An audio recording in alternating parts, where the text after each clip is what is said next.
taking flight. This track, this race, it's mine tonight.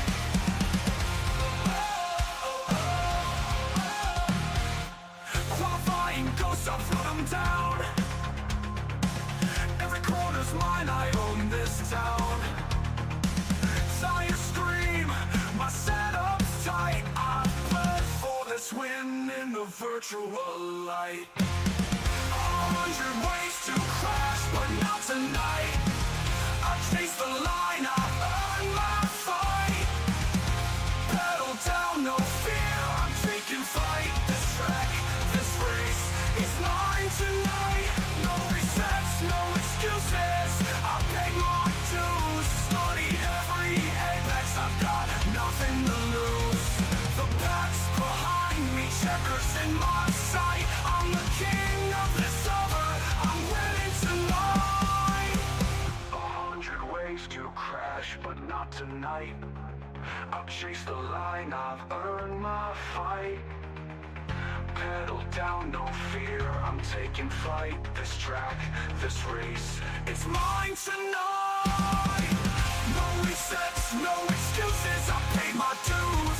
Studied every apex, I've got nothing to lose. The pack's behind me, checkers in my sight. I'm the king of this over, I'm winning tonight. No resets, no excuses, I've paid my dues. Studied every apex, I've got nothing to lose. The pack's behind me, checkers in my sight. I'm the king of this over, I'm winning tonight. No resets, no excuses, I paid my dues. Studied every apex, I've got nothing to lose. The pack's behind me, checkers in my sight. I'm the king of the server, I'm winning tonight. Shift up, hold steady, I'm crossing that line. iRacing glory, this moment's mine. Pedal down, no fear, I'm taking flight. This track, this race, it's mine tonight.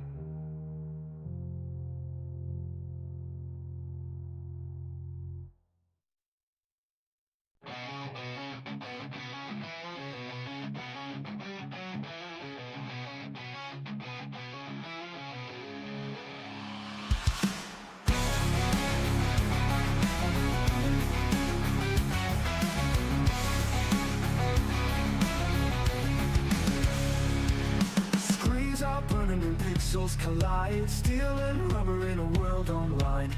Every corner's a war to survive. Lead foot's keeping the fire alive.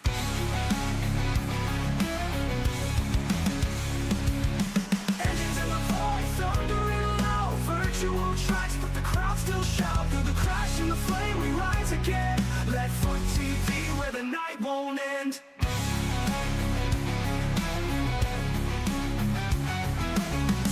Screaming sparks in the haze. Metal hearts locked in digital rage. Every lap is a line in the sand, driven faster by a ghostly hand. Leadfoot TV, Leadfoot TV, Leadfoot TV. Engines in the void, thundering loud. Virtual tracks, but the crowd still shout. Through the crash and the flame we rise again. Leadfoot TV, where the night won't end. Tires screaming sparks in the haze. Metal hearts locked in digital rage. Every lap is a line in the sand, driven faster by a ghostly hand. Leadfoot TV, Leadfoot TV, Leadfoot TV, Leadfoot TV, Leadfoot TV.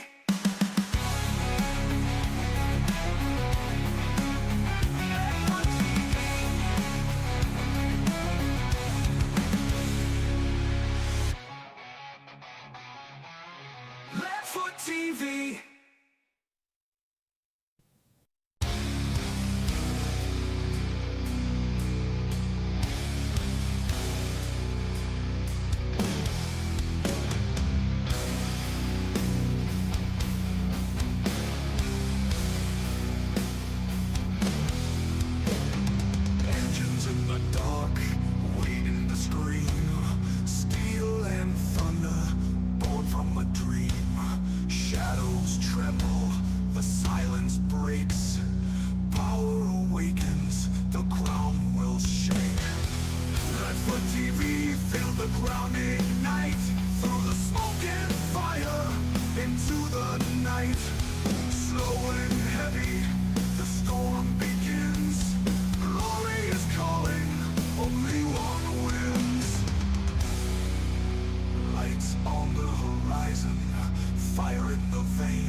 dies.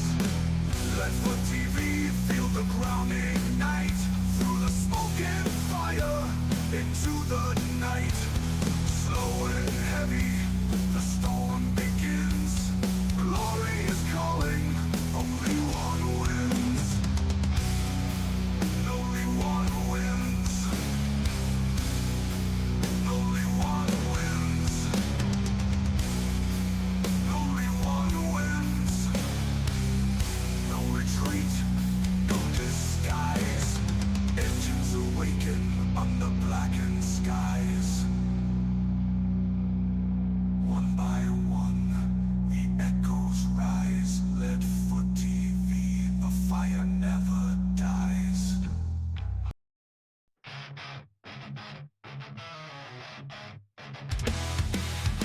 You talk too much, but the track don't lie. Quit stalling out, quit wasting time. The only way forward is pedal to the floor. Quit whining, drive like you want more. Quit whining and drive, feel the fury at night. On like foot TV, it's a battle tonight. Quit whining and drive, leave it down in the dust. Steel and fire, it's the throttle we trust.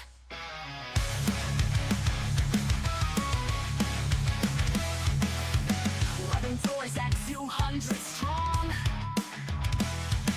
The weak get wrecked, the brave roll on. Every life's a war, no mercy inside. If you came to complain, step off the ride. The time is ticking, the engine's roared. Hawaii drive, that's what it's for. From the sins to the screen, it's the edge of your seat. Burning rubber where legends compete. Quit whining and drive, feel the fury ignite. On like foot TV, it's a battle tonight. Quit whining and drive, leave it down in the dust.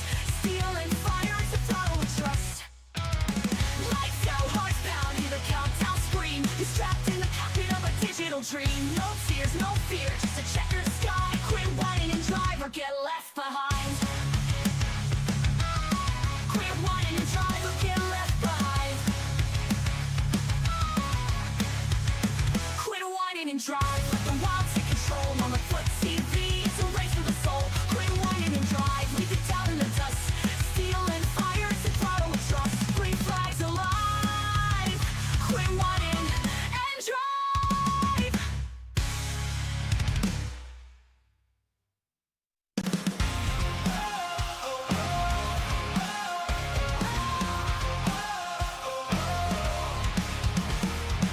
Screens lit up, the grid's alive. Engines roar in this digital drive.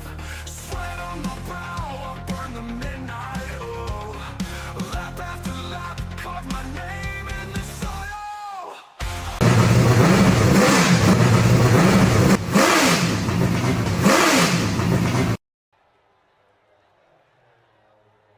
Welcome to historic Indianapolis Motor Speedway here for the Brickyard 250 with the SoarDogg Cup Series and NSRLA right here live on Leadfoot TV. Ready for 100 laps tonight. We're going to have a stage at lap 25, a stage at lap 50. We got 5 tire sets tonight because we know this place loves to eat up some rubber. Unlimited green, white checkers, no fast repairs, the usual. A little bit of a catch-up action here from last week. First and foremost, Jose Mercado, as we left you guys, he was the winner. But in post-race review, that win was taken away for failing post-race inspection. So instead, he was scored 6th, tail end of the lead lap. Dale Beck was actually scored the winner at North Wilkesboro last week post-race. Beck's kind of vowing to make the chase in his interviews post-race. We talked about that last week. He's 97 points back from the cut line right now, and we have our standings we can pop up here later on. But Josh Thornton will be suspended for Indy due to on-track actions. He'll receive no points and is really plummeting in points as it stands right now in this crucial part of the season. Now, our top 9, they're comfortable with points where they're at. 10th through 20th, they're going to come down to the last 5 races. So you can see our point standings right there. And these last 5 races are going to be crucial. Now, tonight, for penalties, I'm going to cover this real quick here. Isaac Brock will have an EOL and a drive-through. Andrew Allen, EOL and a drive-through. Caleb Jones, Scott Craig, Stephen Luttrell, and Jason Steptoe are all just EOLs. So it's going to play a huge, huge role in how things shake out tonight. But let's go ahead and go through our starting lineup here, Tracy. By the way, in case all of you have not joined us before, I feel like I don't even need to do intros anymore. Lead announcer Chris Golden is myself, of course. Producer Tracy pushing all the buttons. And joining us for the last 2 weeks, this is week 3 in, my color announcer and cohort here in the booth, Austin Lucky Cansdale, joining us. And he'll jump in here with us as soon as we get through this starting lineup here. On the front row, Evan Janik, our current point leader, coming in strong here, starting on the pole, row 1. Outside of him, C.D. Mangrum. Alex Pollock, row 2 with Jose Mercado. Last week's unofficial winner, but once it became official, scored P6. Dustin Lewis in P5, Jacob Cochran in 6th. Gavin Henson returns back. His last race with us, he was able to get the win, starting 7th here tonight. Brock Whiteman in 8th, Jerry Salidas 9th, and Stephen Luttrell rounds out the top 10. Lucky Cansdale, bring in the rest of them. Starting 11th, you got the official winner of North Wilkesboro, Daryl Beck, starting 11th. And 12th, you got Charles Robertson in the 99. And 13th, you got Noah Ganger in the 22. And 14th, you got the 12 of Caleb Jones. And 15th, you got Christopher Pugley. I think I said that right. And 16th, you got the 13 of Ryan Bittler. And 17th, Samuel Longworth. 18th, Stephen McComas. 19th, you got Andrew Allen. And 21st, Terrence Preston. And 22nd, Isaac Wilson. And 23rd, 97, Isaac Brock. Yep, got them all bringing up the field here. We are green, and we are out of turn 2 already. Evan Janik with a big lead. The 20 of Mangrum right behind him as they roll down this long back straightaway. Everybody getting pretty single filed out already. These next-gen cars usually run really well here at Indianapolis. For some reason on this sim, these cars love Indy, and they are going to put on a great show here tonight. They really do eat up the tires, but these cars, oh, one in the wall, they're hard. Everybody seems to keep it straight, holding right along. Pretty good there. Janik will lead number 1.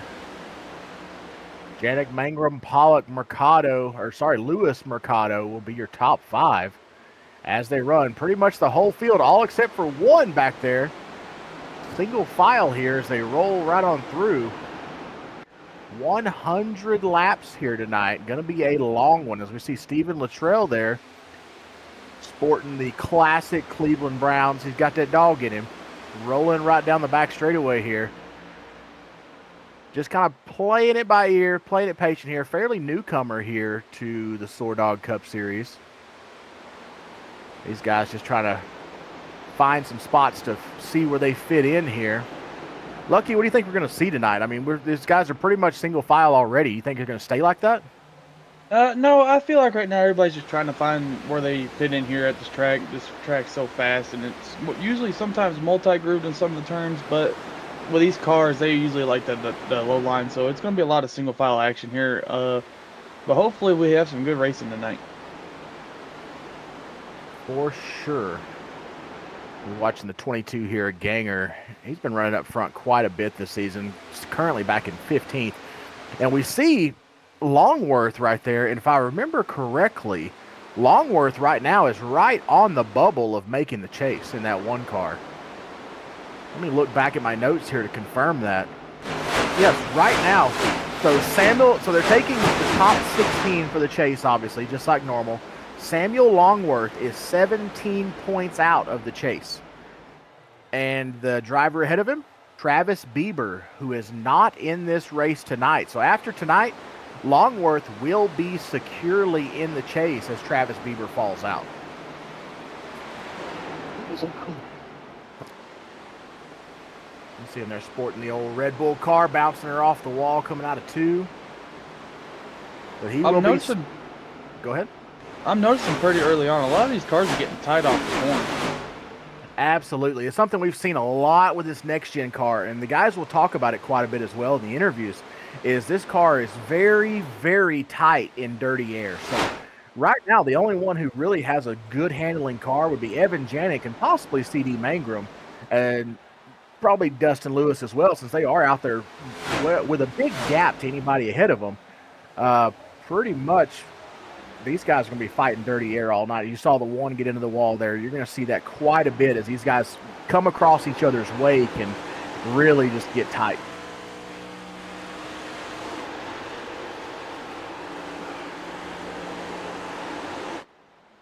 Say Longworth just kind of cruising along. Evan Janik, solid points gap back to Jose Mercado. Mercado running fourth, obviously, but Janik, 568 points ahead of the cut line. He is our point leader. Mercado, 452 above the cut line. Right now, the ones that are really on the bubble here, I mean, we'll look at probably 10th place on back. So we'll look at 11th, 12th, 13th, 14th, 15th, 16th. Josh Thornton, 110 to the good. Caleb Jones, 71 to the good. Charles Robertson, 58. And Jackson Hatala, 58, both to the good. Ryan Bittler, 18 to the good. Travis Bieber, 17 to the good. And those are your 16. So if the chase ended today, that would, or if we went to the chase today, that would be how the ones who made it. Now, those that are just barely on the outside looking in, Samuel Longworth, 17 points outside. Josh Chrisman, 53 out. Dale Beck, last week's winner, 97 out. And then Devin Lucan in 20th is 100 out. So Dale Beck in this race here this week, running 11th currently, as is Samuel Longworth. And honestly, those are the only two on the outside that I see currently. But I do see that Travis Bieber and Jackson Hatala are not in the race. So they are going to plummet in the standings here. Hatala may fall out of the chase, and we know for sure that Travis Bieber will. But other than that, everyone else is pretty much here. We got Robertson there. He is clearly safe, 58 points in. Caleb Jones in the 12, running 15th. He's in there solidly at 71 ahead. So just kind of a little rundown for you guys there on point standings currently. Kind of keep you guys enthralled in what we're doing here. Tell you one thing, that 67 car has been pretty impressive these last couple of weeks. He's went from 25th in points. He's now in 19th. He's looking really strong in these last couple of races. Yeah, absolutely. I mean, heck, he ended up getting a win last week after everything was said and done. Finished top 3 by himself without any help, and then Mercado decided to hand him the win over there, failing post-race inspection. But cruising right along here, sitting P11 right now, so not great. We got one hard into the inside wall. Lots and lots of damage there. Caleb Jones in the 12. That is going to give him a huge shot to the points, as he was 71 points to the good. That's going to be a killer. He's sitting back there in P20. Hard damage to that left front. Tracy, let's run it back and take a look at the 12 when he gets... Oh, he may get loose again here.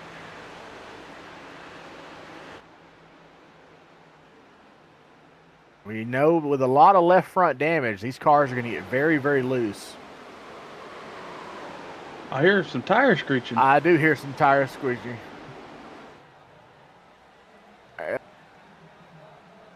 Like it was probably around turn 3. I'm looking down the scoring tower. Most likely the 70 of McComas is what I'm seeing here. He is off pace a little bit now. Must have got loose there and gathered it up, but everyone else still rolling right along. But based on the gap and how quickly they got away, I'm willing to bet McComas got loose there and lost a lot of momentum. We see Jones 20 seconds back and McComas now over 2 seconds back. So, yeah, definitely got loose going into 3 there.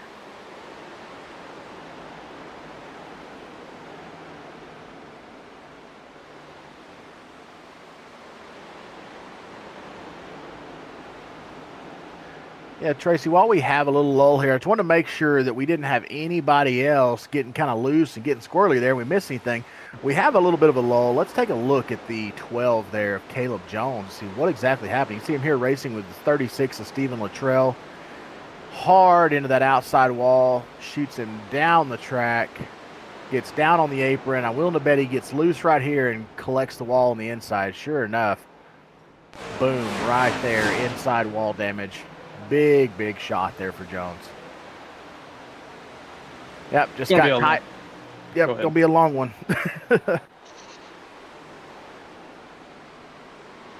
Oh, we got a yellow flag.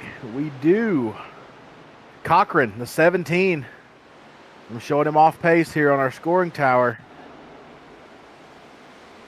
Of course, the one time we cut away, loses it coming out of turn 2 on the back straightaway. Just cannot gather it up. The 67 of Beck hard into the inside wall. Trying to avoid. Cochran did all he could do to gather that thing back up, and Beck just wasn't sure where he was going to go and ends up getting some damage in that. Tough break there for Beck. He was running really well. But Jacob Cochran here out of Cumming, Georgia, one of the Barry Performance cars, and one of the Barry Performance part-time cars. Just didn't see if he gets down on the apron here. No, he just gets loose on exit. Tries to gather it up, gets into the wall there, still tries to gather it. Beck goes to avoid, he gets into the inside. Tough break there. You never want to see that. That's awful. 10 laps in. Let's see Dale Beck's view here, trying to avoid last week's winner. He sees the 17 spinning, goes to go low. Not sure where the 17's going. Yeah, definitely trying to take some evasive maneuvers there. Hopefully not too much damage. Shouldn't be a ton of damage to that 67 as we roll right through this thing. But these guys are going to get lined back up here. I mean, obviously with Janik there, definitely looking to jump out again. Yeah, no pit stop here for Janik. I did not expect that. We got a couple takers here as they roll on through. With that being said, that's 4 cars we caught getting loose on exit. I wonder if the track is starting to change a little bit. I bet it is. I mean, we talked early on. Yeah, track temperature 105. So Tracy and I have talked about this before. I don't remember if you were in here. We actually, yes, it was the race that I flew Spirit Airlines and was late. Where we talked about the track temperature, where the happy zone is usually for a tighter race car is 80 to 90, and then 90 to 100 is a little more on the looser side. You're going to start seeing those temps creep up, but 100 plus, or usually really 95 to 100 plus, you're really going to start seeing cars. I mean, for lack of a better term, you're going to see these tires start turning into soup because they're just melting away. And that's what we're seeing here is these guys are getting loose on exit because they're cooking those right rears. Indy, we already know, is really hard on tires. So you add temperature to that, and you have a cheese grater out there.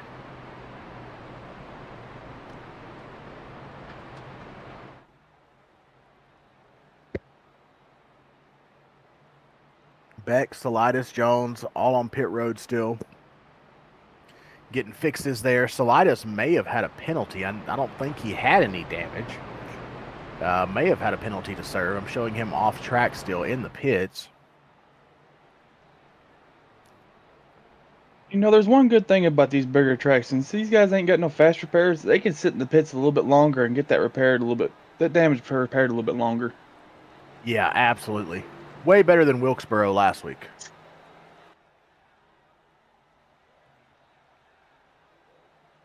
Well, Salidas coming out of the pits now. You see him getting lined up there. I think we may be coming to the choose cone here. It's either this lap or one more. We are coming to the choose. Yep, right here. You see Evan Janik choosing the outside. Lights are off on the pace car. That's very interesting starting on the outside on a restart. You would think you would want the inside. I kind of tell. I mean, if I'm thinking correctly, I mean he's got his teammate there, the 33 of Lewis, right behind him. If he can get through 1 and 2 well, they're going to be locked in together to pull away from this field. That may be the strategy there. He saw that CD went low, but I'm not 100% sure. We'll have to see how it plays out here. It is somewhat odd to choose the outside unless it is essentially a teammate restart. Yeah, maybe he's gonna be on the radio with his teammate back there, trying to let him know when he's gonna get going, so he can get him ahead of the 20. Maybe get him to push him down the backstretch.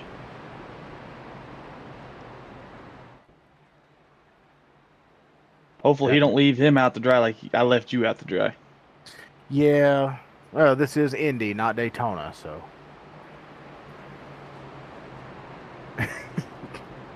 Touche. Still can't believe you made me pit by myself. Hey, man. All week we had a strategy, and it's like, all right, we're pitting this time. Okay, cool. Go down pit road, lonely as hell. Ain't nobody there. All by myself. Hey, I finished second. Yeah, you did. I finished 6 laps down. Sorry. Almost won it. Yeah, you would have if you'd have stayed with your help. Pace car is off. We are getting ready to roll here. Janik, Mangrum, Lewis, Mercado, and Henson, your top 5. SoarDogg, green flag. Back out as they cross the yard of bricks again. Evan Janik with a big jump. Now, does he jump down in front of CD? He does. Takes that lane away. Is he going to move back up to give his teammate a pull? He is. He's trying to help the 33 of Lewis get a little pull down the straightaway here. He can't quite get to him, though. Can't get enough of a pull, so they're all going to fall in line here. You see Mercado fall in and Henson fall in behind him. They cruise right along.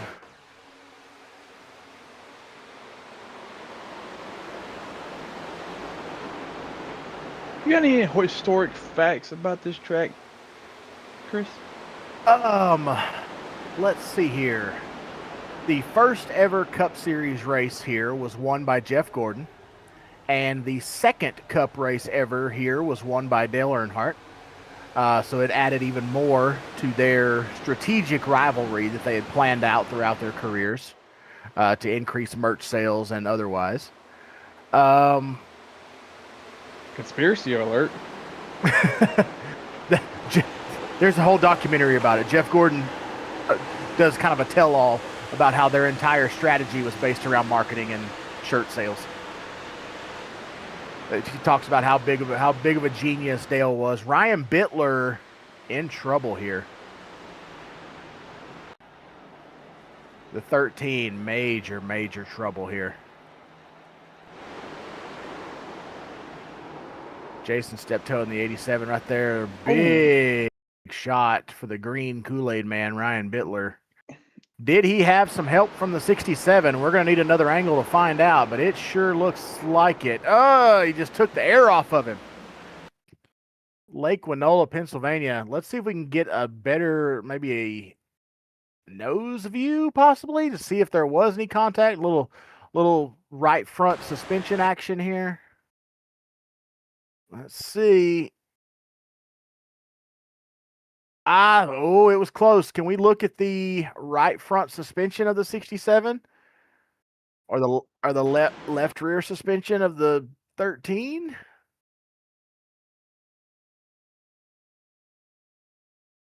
I'm calling it right now. I think the 13 was trying to fill the gap, and the 67 had such a run, he didn't have no time to react and barely caught the left rear of the 13. There's definitely contact right there. We definitely got a little contact.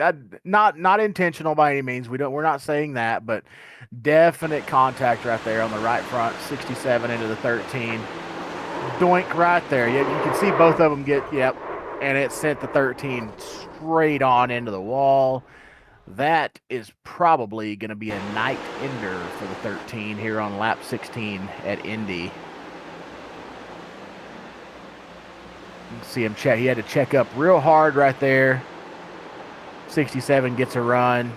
Just doesn't quite give him the space. And dink and a doink and race over because there's the motor. There's the smoke. He is done for. That's going to be race ender for the 13.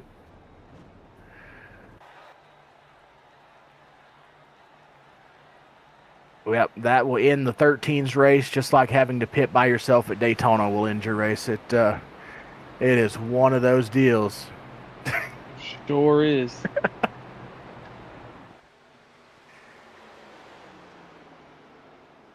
Oh, but we are cruising along. Let's take a look here. Salidas back on pit roads, as is Jones. David Warmuth in the chat saying he just braided his mullet. Ouch. Yeah, definitely got that one braided for sure.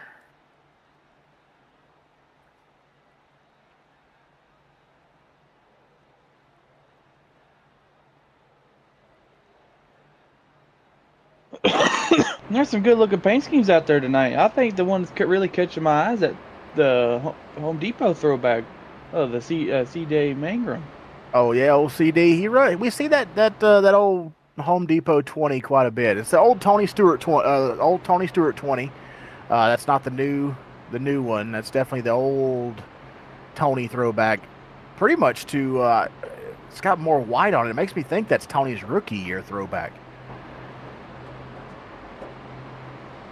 Good looking paint scheme.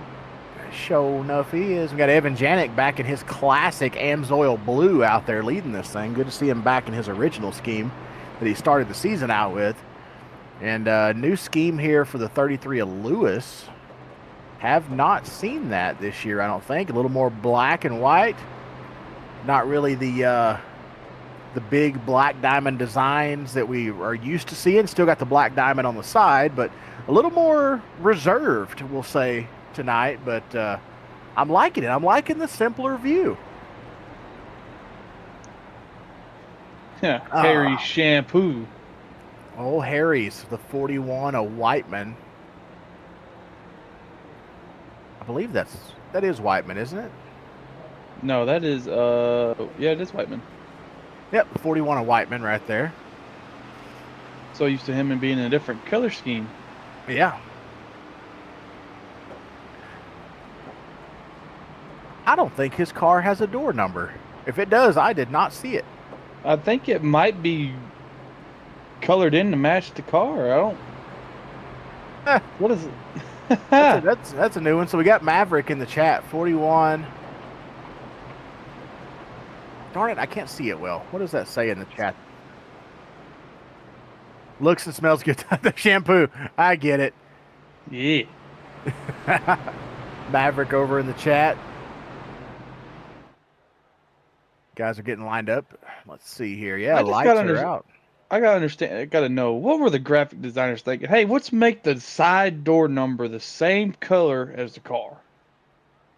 Well, that way, well, for lack of a better term, if you piss some people off, they won't be able to find you because they don't know the car number.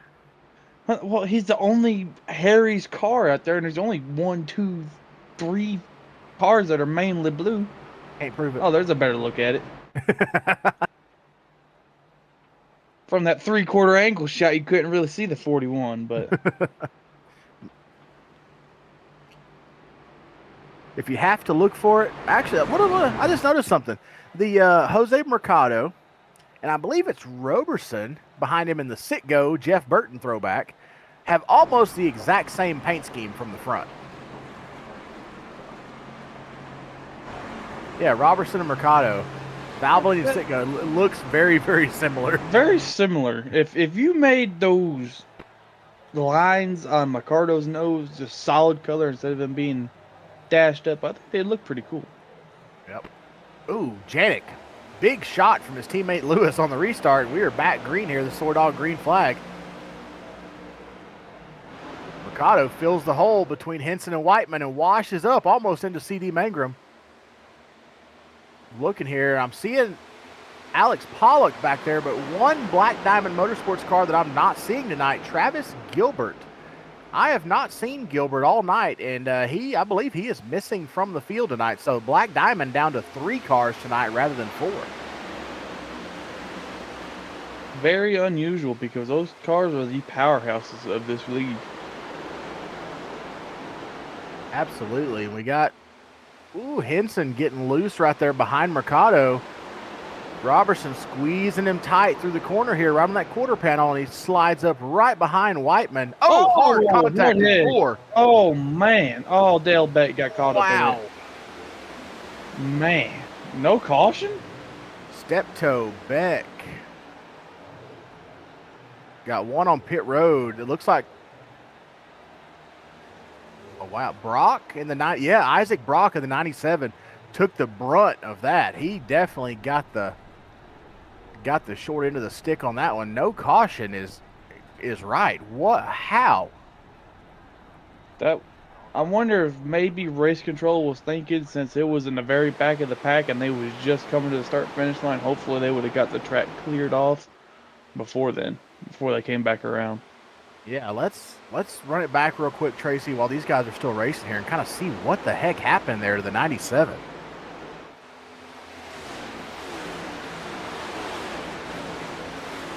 I know one thing, that was probably one of the hardest hits I've ever seen at Indianapolis. That was a shot. Run it back a little further. Go a little manual rewindo. All right. So, Beck, Oh. 3 wide. Beck slides up into the 97. You almost had it. McComas is going to get damaged too. Beck, McComas, the 87, a step toe gets hooked right there. Ooh, keeps it out of the wall, I think. But that is going to be the end of the 97 Brock for the night. Definitely the end of competition for the 97 of Brock. 87, a step toe, gets hooked there and keeps it out of the wall. Watch this. Coming right into your living room here. It's hooked. Uh-oh. Lock it down. Crank it left, lock it down. Man. Never touches. And then just backs up, takes on. What a driver. That was awesome. What's some knowledge right there? Just instantly locked down. Everybody else still rolling here. Looks like the 33 finally got past the 20 of Mangrum. He did. He's trying to get up to his teammate here.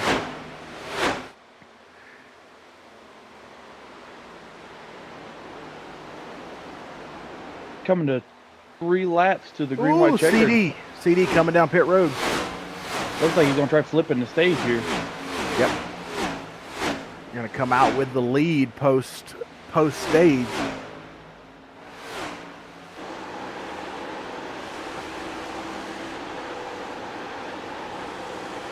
So he's not really in the chase at this point. CD kind of out of the chase, so he's hunting wins. He's not really hunting points here. So he's trying to flip it, get out front, and get a little more of an advantage, get some of that clean air. But you're seeing here a lot of these guys wanting these stage points. The stage points super valuable right now as we come down towards the next 5 races are going to determine the chase. So everybody hunting for those ever so valuable stage points. As he gets loose. Ooh, hold on to her. Everybody, yeah, Andrew Allen's, it was right ahead of Allen. Who was that ahead of Allen? I have no clue how to pronounce his name. Not going to try to, but he did get loose there, the 95. It is his first start.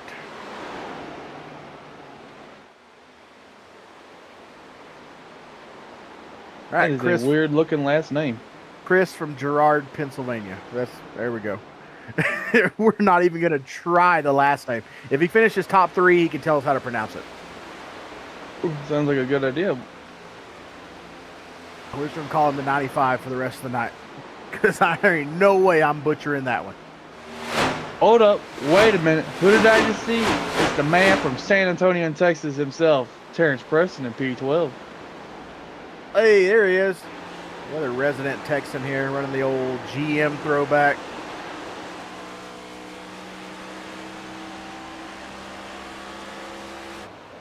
Old smell speed. He's out here racing at the speed of smell. 6 starts, 4 top 10s. Not bad, not bad. Just kind of running his own race, doing his own thing. Just kind of riding on through here. Right behind old Stephen Luttrell back there is running P10 currently, right behind Andrew Allen. Hey, Smell Speed is sitting behind the Country Candles car. He's going to be smelling them candles all night. Yeah. I'm not 100% sure, but I think there's a little, it may not be in this league on this specific car, but normally Steven Luttrell runs a Golden Chef Speed Shop logo on his lower quarters. Not sure if he's running those tonight or not, but he is one of our newest customers with the Golden Chef Speed Shop and has had a pretty good run here as of late. Ooh, yellow flag again. Black Diamond Designs, yellow flag. Yep, there it is. Stage break right there. So that is going to be the stage. Not as much action as we're used to coming to the end of these stages. But Janik, Lewis, Mercado, Whiteman, Robertson, Henson, Wilson, Ganger, Allen, and Luttrell snagging up those ever so valuable stage points. And Chris, Preston, Longworth, and Salidas on the outside looking in for stage points. So we'll see here. We saw that Mangrum flipped the stage. Yes. For sure. Yeah. Yep, got to get those Taylor Swift tickets for the stage, but I guess a lot of these guys already got their tickets because they weren't too excited about getting winning this stage. Yeah. It's all jelly roll these days since him and Bunny are getting divorced and all that stuff. Man, y'all in the wrong topic, man. It's Ella Langley all the way, man.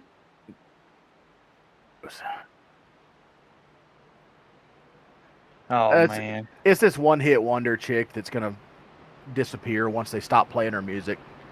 Her agent paid all the radio stations to play her one song so it'd get popular. Let's choose in Texas. Yeah, she's a one-hit wonder that's going to fall off the map once her agent stops paying all the stations to push her stuff.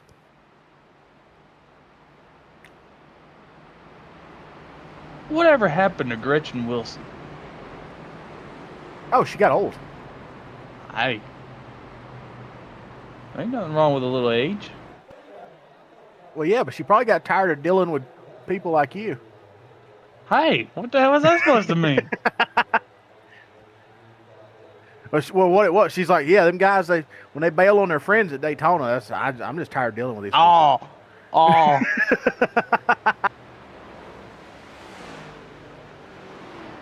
She don't like them people that ditch your friends, huh?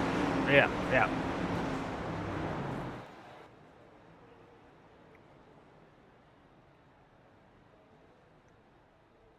Taking broadcaster notes over here. Type. Here we go. Oh, Evan Janik on pit road. Quite a few of these guys on pit road. Ooh, is Dustin Lewis going to get it? No. Oh, man. Maybe. God, that was close. That was really close.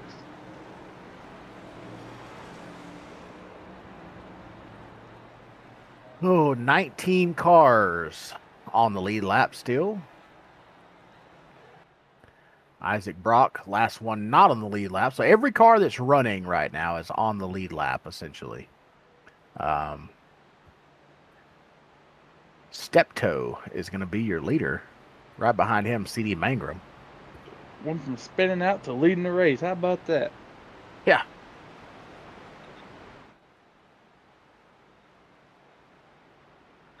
Yeah. Steptoe might be getting a wave around here.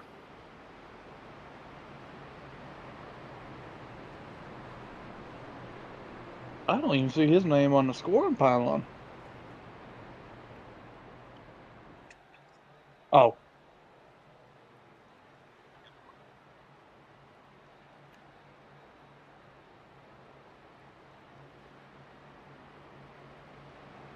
Well, let's bring in some real life racing. What did you think about the North Wilkesboro race? If you even watched it. It made me laugh. Made you laugh. It did. Being a driver in the ARCA Menard series, what we hear a lot is the ARCA series sucks because you've got 5 or 6 cars on the lead lap and no one else can hang with them and blah, blah, blah, blah, blah. So what happens when there's only 6 cars finishing on the lead lap in a cup race? Is it still that the entire series is garbage and this, that, and the other, or do those people who had those comments have to just eat crow now? Well, the thing is, Dale Jr. even warned him that Wilkesboro, when it's a points-paying race, that's what Wilkesboro is. There's only going to be 5 cars on the lead lap. I mean, yep, and that was what made me laugh. Is that's what racing was. Most of the complaints come from these young kids that don't remember what racing in the '90s was like. The Cup Series in the '90s, you had 5 or 6 cars finish on the lead lap, and you had lots and lots of start and park cars. Well, the Cup Series in the '90s is what the ARCA Series is now. That's what we're seeing is the same thing. I mean, Jeff Gordon's first win at Charlotte, you had 4 cars finish on the lead lap at Charlotte. So all the complaining we're hearing is from these new age guys. They're so used to the stages and stage breaks and this, that, and the other that they've been spoiled by too many cars on the lead lap, when that's in reality, it's not racing. Any real race car driver knows that that's not racing. That's a gimmick. And racing is you run 400 laps, green to checkered, and whoever is the best driver wins it. I mean,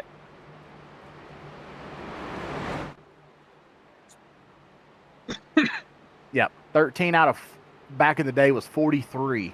So that's the thing with the ARCA series. We hear the complaint from fans all the time. It's like, oh, the ARCA series sucks. There's only 4 or 5 cars that can finish on the lead lap, and everybody else are field fillers. Blah blah blah blah blah. Well, guess what?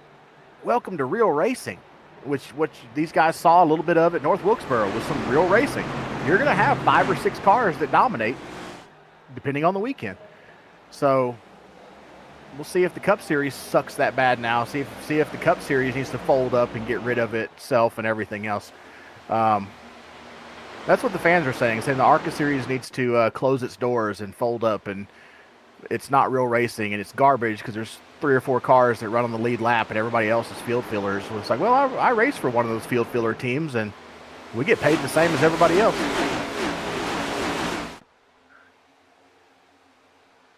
Which is not well. But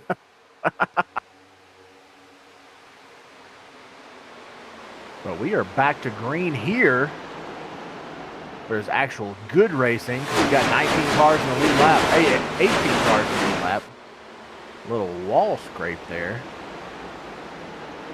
Preston up into P10. Luttrell into P6. Mangrum, Lewis, Janik, Mercado, Ganger, your top 5.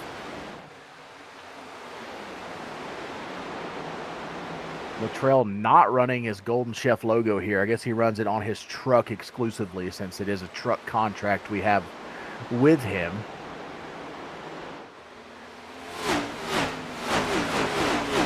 Getting real tight off of 2s. We see 3 cars knock the wall down coming out of 2. Stephen Luttrell looking to the inside of the 41 of Whiteman here. Not able to complete the pass. Looks like that outside line, about one lane up, is really got great momentum right now. And that bottom lane's just not able to put the grip down to the track to get out of the corner. You see him doing the old IndyCar snake down the front, trying to break the draft. These long straightaways. You'll see that a lot with both the stock cars and the Indy cars, doing that snake down the front. Typical Indy strategy here. with Mangrum flipping the stage, he's holding himself pretty good. He's holding about 6/10 of the lead on Janik up there. And he did it very, very smart, because what he did was he pitted close to the stage, right towards the end, effectively making himself a lucky dog if it did come down to that.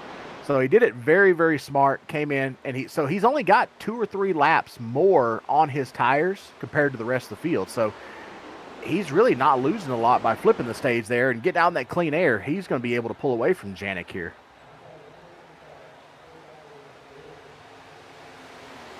Janik didn't follow the 20 down there to get some draft air to help him pull back up to him. Yep. Stephen Luttrell making moves here, getting by the 96. 96 looking to fight back on the inside. Latrell's car is not looking happy in that one in turn one. It looked a little tight. Yeah, definitely. And you saw he moved to that outside line in two. By the way, I did see the Golden Chef Speed Shop logo in his rear bumper. So Andrew Allen getting a great view of that Golden Chef Speed Shop logo as Stephen Luttrell goes by.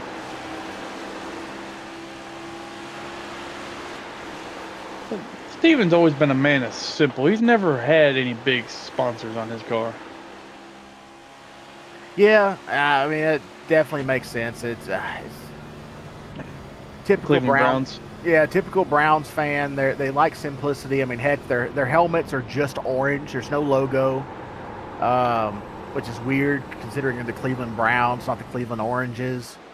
Yeah, but Brown wouldn't look good on a football helmet. Yeah, I mean, their jerseys are brown.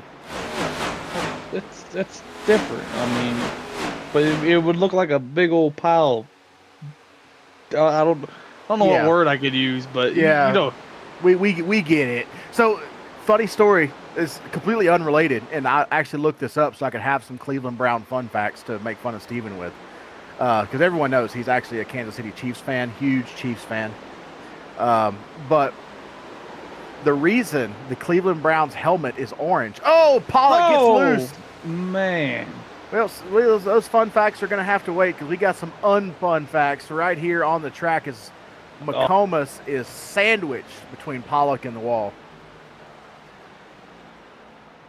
I think that's McComas' night there. That left front is bent pretty bad. Oh, yeah, she's locked up. There ain't going to be no turning that thing.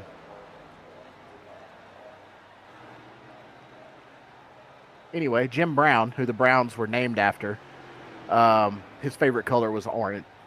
Paul Brown, sorry, not Jim Brown. Yeah, Jim Brown was the running back. My apologies. Paul Brown, his favorite color was orange. That's why the Cleveland Browns, that are his namesake, their helmets are orange. It was his favorite color. So a little fun fact there for you. As we watch again, Pollock here get loose out of 4 and destroy Stephen McComas.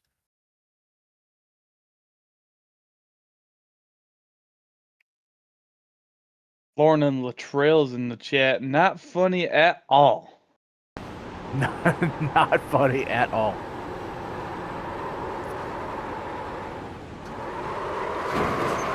Man. Just snap loose on him there.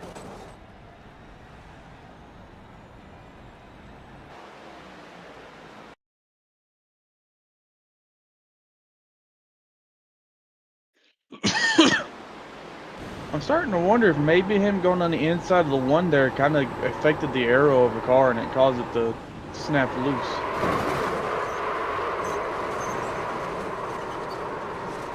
Maybe so. It's like the way he came out of the corner, the car looked loose already coming out.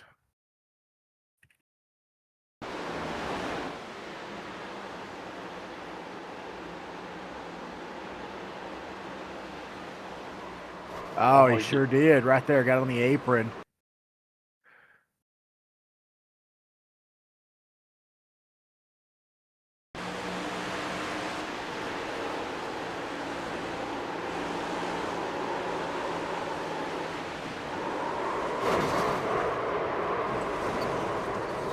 Am I going crazy or is that I guess I'm going crazy. I was about to say, it looked like an Atari logo on the back bumper of the 92 there.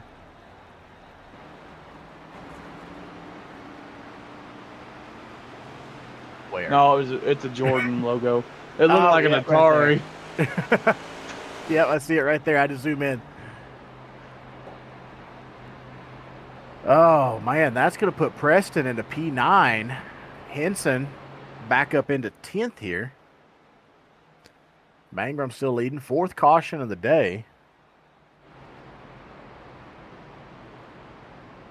Our boy Latrell sitting in P7 though. He's just hanging in there. Yep, looked like Robertson got by him there, as did Whiteman. Oh, Mercado in P4, Lewis 3rd. And that will knock our Black Diamond Motorsports cars down to 2 as they are running 2nd and 3rd right now with Janik and Lewis.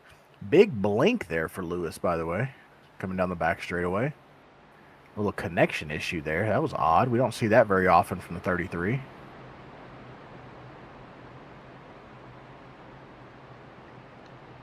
Jose Mercado creeping up there. He wants to go into the chase in about 5 races with a point lead. So he's trying to get up here and get his finish ahead of Janik as much as he can.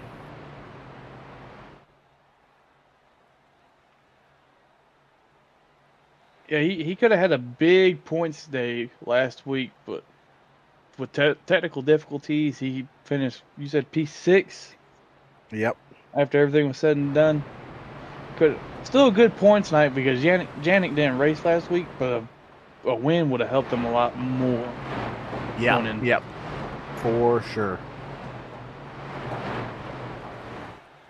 We're looking here. Should be coming, if my math is right, we should be coming to the choose cone here. Kind of see how these guys decide to line up. We'll see. Looks like Mangram's going down. Janik going down as well, and his teammate Lewis going up. They're going to try a little teammate action here. Lewis up top, Janik on the bottom. Steven Luttrell choosing the inside. I don't know how good of a strategy that is. He's going to gain lots of spots here choosing the bottom, but that bottom line has not had the drive off tonight. That second lane has been where the speed is. Which is really unusual for Indianapolis, because usually you would like to get that left side on that white line, and it helps it turn the car, but it seems like tonight it's just not wanting to help the cars at all. Yeah, tonight it's almost like they're wrecking loose coming out of the corner, especially when they get down the apron.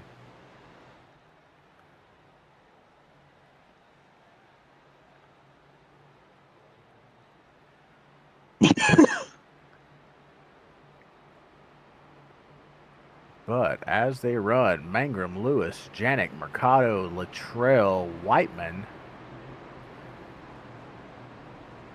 are going to be your first 3 rows as they fire off with Allen and Robertson, row 4, and then Preston and Henson rounding out the top 10 starting positions. As they get ready to go back green here, they will go green this time. Lights are off. CD ready to go.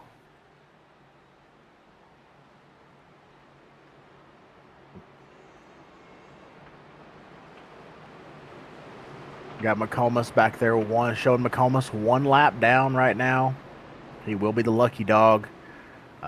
Wilson, I believe, in the 93 received the lucky dog this last time by, or last caution rather. Pace car is off, getting ready to go back green again. Pace car came off the track a little sideways there. I have noticed with the new design here, as we go back green with SoarDogg green flag, I noticed the other day, the pace cars, rather than just phasing through the cars like we're used to on iRacing, the pace cars will now avoid the cars on track, which is really cool to watch because there you're skating. As we see the 41 come down, kind of door bang the 36 and the 99 up into the wall just a hair. Gavin Henson with a big run on the 96 on the inside. Will he try to go 3 wide here on the 36? No, plays it smart. Tucks in behind the 36 of Luttrell, gives him a shove down into the corner. Into Robertson.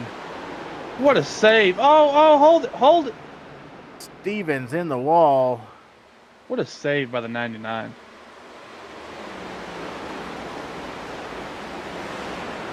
Definitely don't want to point fingers there, so I'm going to leave that one alone. Moving on. I'll point the finger.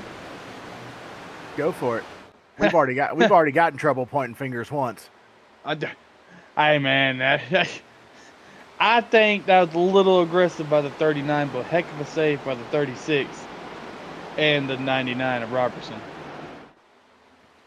Yeah. Anyway. Going back to racing here.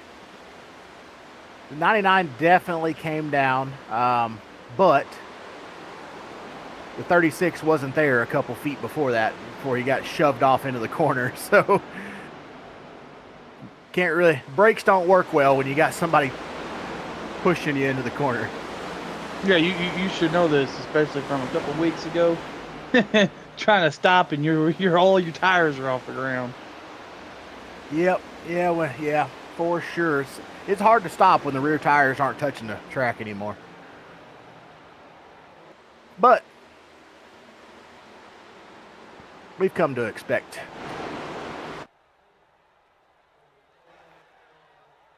I've got a freeze here on track. We're back. Okay, good.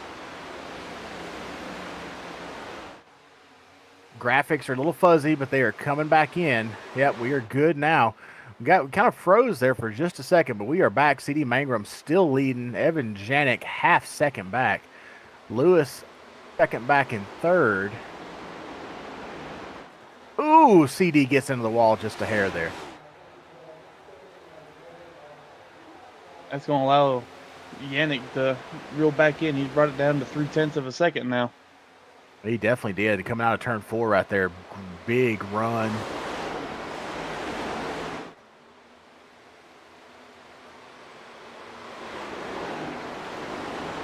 Yannick's car is really good all night long. Fuzzy. We are very fuzzy. It's coming back slowly. We got it back. We are back.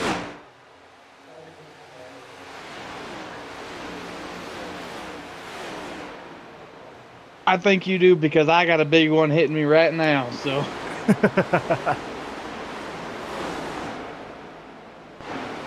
Our producer may be getting some thunderstorms here out in the Carolinas. Freeze. Oh, Eddie yellow flag. I said black flag. Yellow flag. Alex Pollock down in the grass.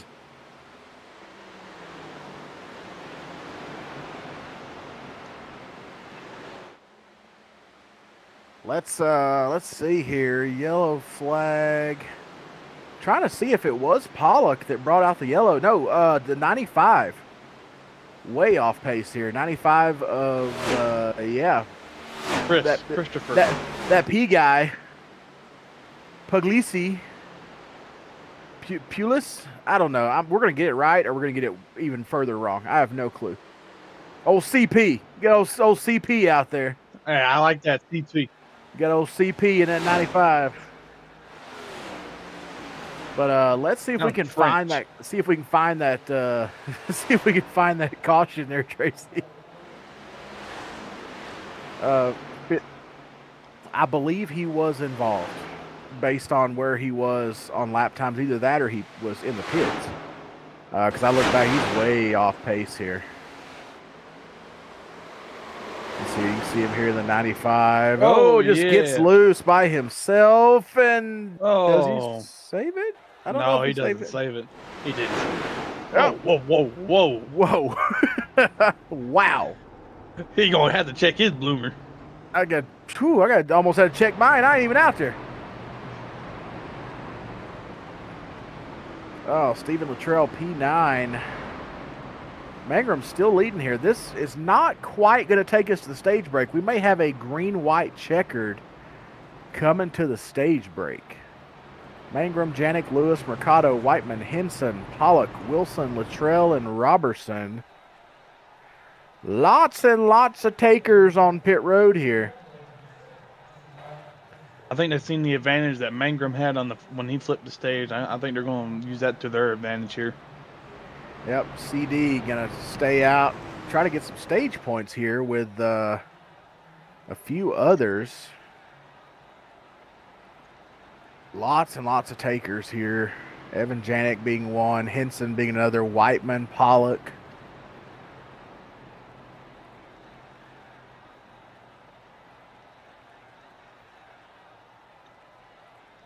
Let's see here. I've always wanted to have a NASCAR game or a simulator of some sort. When you hit pit road, you got to hit a certain amount of buttons to change your tires.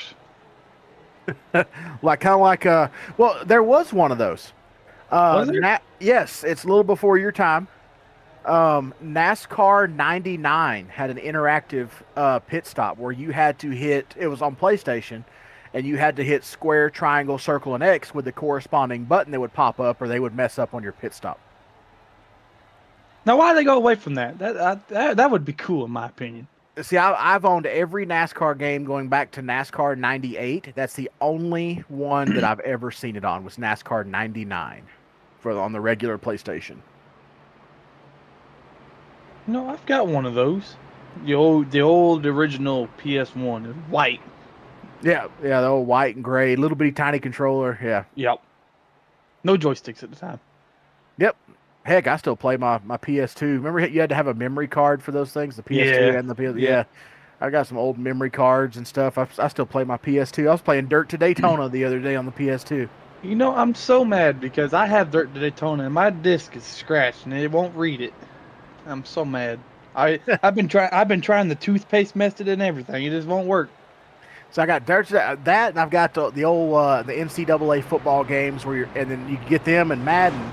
And they were both made by EA, so they were you could take your draft class from NCAA and draft them into Madden, and it made both games so much better. Oh, whoa. Ganger goes to the choose cone and loses it. Man. Everybody saw what happened to Ricardo last week with the choose cone. They're like, yeah, we're not going for that again. We're not gonna let that happen. Definitely chose inside, that's for sure. See the nose of Whiteman there with a little bit of damage. I don't remember seeing where he got that. The 41, little damage on the front end. Oh no, it must have just been the shadow. I thought his splitter had a little wrinkle in it there, but I guess not. Preston up here in P7 stayed out along with Longworth. Looks like Henson and Whiteman were going to be the two farthest up who pitted, I believe. I think everyone ahead of them stayed out. Bangram, Lewis.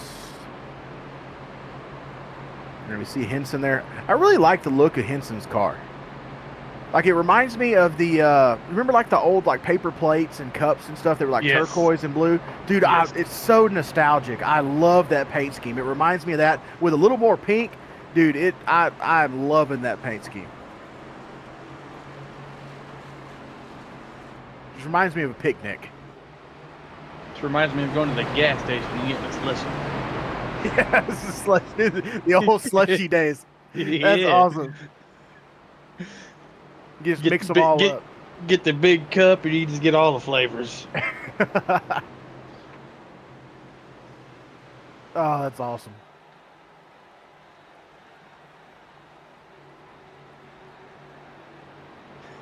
Still boy. Yep. Rolling right along. CD Mangrum here, getting ready to go green. And we are green again. SoarDogg, green flag. You gonna get me in trouble, Tracy. Mangrum jumps out to a good lead. Steptoe gets down out of the way. Getting through 1 and 2. Everybody's pretty safe here. See Whiteman making short work of these guys who didn't pit on that outside lane. But Henson stuck back there behind the 88. I believe the 88 did stay out. Henson kind of stuck behind him, but Whiteman making a move towards the front. Henson decides to jump in behind the 95 and work that outside lane. Mercado outside of Steven Luttrell here. Oh, one slow up top. Yeah, Longworth gets a little loose. He's falling back through the field now. 3 wide, tight squeeze. Ooh. Longworth still falling back. Able to fight back a little bit on the outside there. 3 to go to the stage right now as they are rolling. Andrew Allen back and forth, working these guys over. It's because Andrew Allen and Preston are fighting for the 10th position, which are, of course, the end of the stage point. So Preston right now has that final stage point. It looks like Ganger down there on the apron, potentially pitted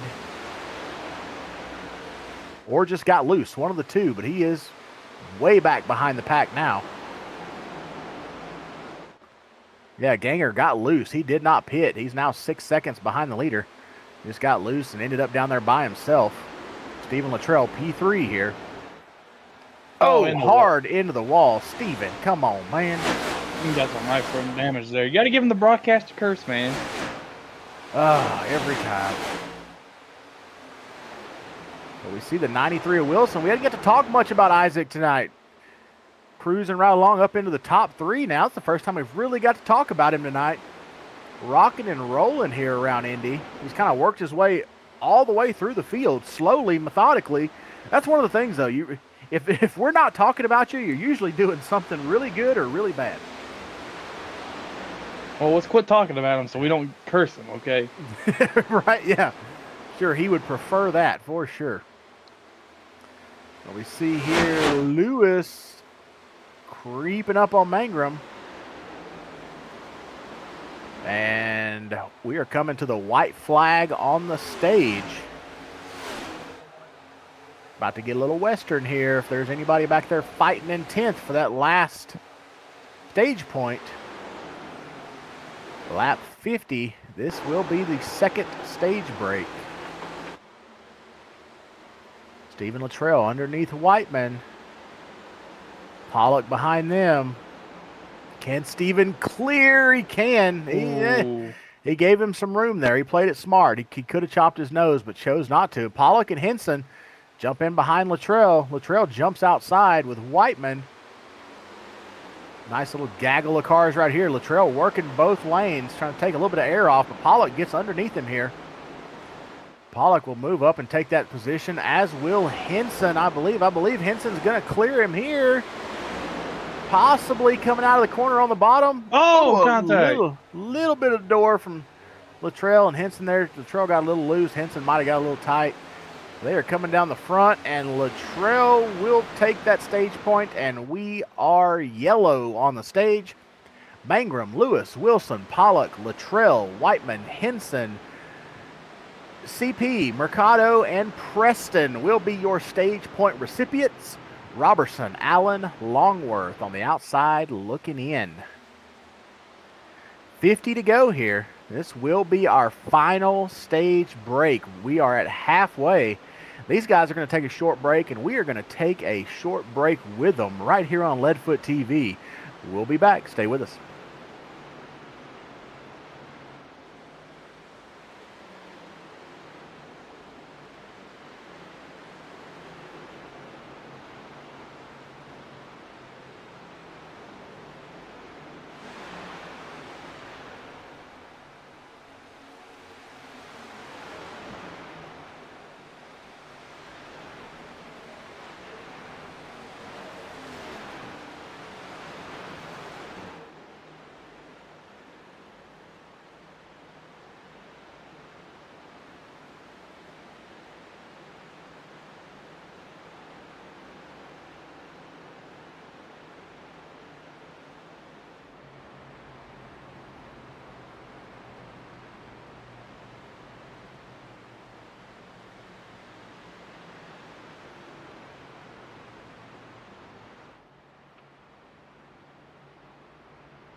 We are back here on Leadfoot TV, the Brickyard 250 from Indianapolis, SoarDogg Cup Series NSRLA. Waiting to see in 47 laps who's going to be in the vet to track victory lane. Pollock leads them down here with Whiteman on his outside, getting ready to go green. They are in the zone and they are gone. SoarDogg green flag. Here they go. Whiteman, big jump. Henson moving that outside lane here. We see Mangrum squeezing down there. Pollock squeezing down, slamming the door on that inside line. Looked like that was the 33 of Lewis. As Henson moves into second, Pollock bounces off the wall. Cruising along. Everybody trying to get kind of single file here. Rolling right on through. Still double file as they come down the back. Waiting to see how this one shakes out. Lewis and CP working door to door. Lewis slams the door on the 95. Pollock on the outside of Mangrum now. Ooh, little door bang. All good, no harm, no foul. Everybody cruising along as Whiteman has some clean air. Him and Henson are pulling away rapidly. It seems like we've seen that a lot tonight. These two-car breakaways from these fields, as they get out in clean air, they just take off. Oh. Now, Chris, I got a question. With 45 laps to go, if this race stays green, do you come in and pit or do you stay out? Oh. It depends. It's going to be a race. It's going to be one of those where you're going to want to wait and see where the cautions fall. If there's a caution at any point during this run, the 95 and 93, Stephen Luttrell, evasive action into the step toe. The 93 comes down. The 93 comes down right in front of the 87 into the wall. We just said that magical word, didn't we? Yep. Caution. Well, to answer your question, if there is a caution, I'm pitting. This one may be too soon to pit. Oh, the 93 gets into the 95 right there and gets him loose, and there they go. You see Stephen Luttrell sees it early. Sees it way early and dips way out of line. Here you go, right here. We'll see the 93 get into the 95 on exit. Yep, right here. Nice onboard view. Doink. 95 gets loose, takes the 93 with him.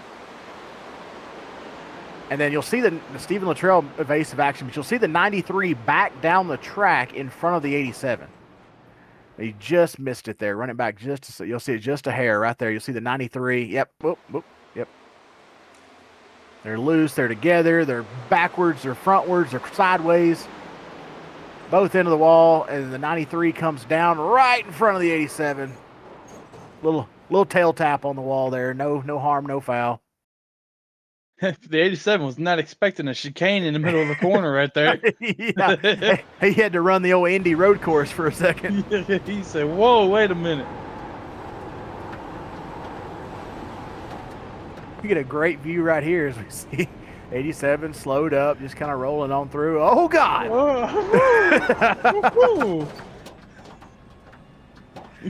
He about stepped on his toe real quick there.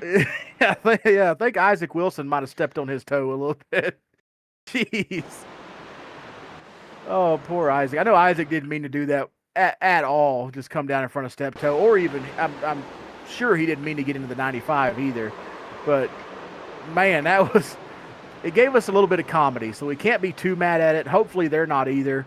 But, wow. But, yeah, going back to what we were talking about with the cautions, if there's a caution, I'm definitely going to pit.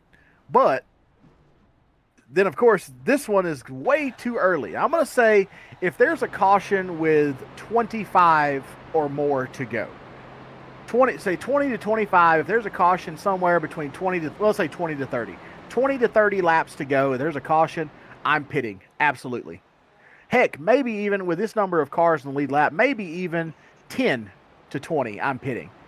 But if it comes down to within the last 10, 15, pretty much anywhere between 10 and 20 is going to be the kind of iffy zone. But it's going to be tough coming down to the end. All right, son. Great pit strategy. Number 20, go get that. For sure. I don't know if I like that profile picture. I don't like Uga. Oh, Ugga. I'm not a big Uga fan. Big Smokey fan around here. Yeah, let's say if it comes down to the end, when the caution a little closer to midway, I'm definitely gonna pit. But if it goes green the rest of the way, you gotta roll with it. If I'm in the back, I'm pitting. Good strategy there, Dave, for sure. If you're in the back, it might serve you to go ahead and pit. Thing is, these guys don't have they have like 2 laps on their tires currently. So it's too early now to even pit, because you'd come in and get a couple laps of fuel, I'm sure, but it wouldn't benefit you anywhere as far as drive off or better driving car, unless you just needed to get damage fixed or something of that nature, which we do have lots of takers. If we think back to lap number 10, the 12 of Jones, hard contact on the outside and then the inside wall. Just throw this out there in case nobody's noticed. He's back on the lead lap. Oh, he is.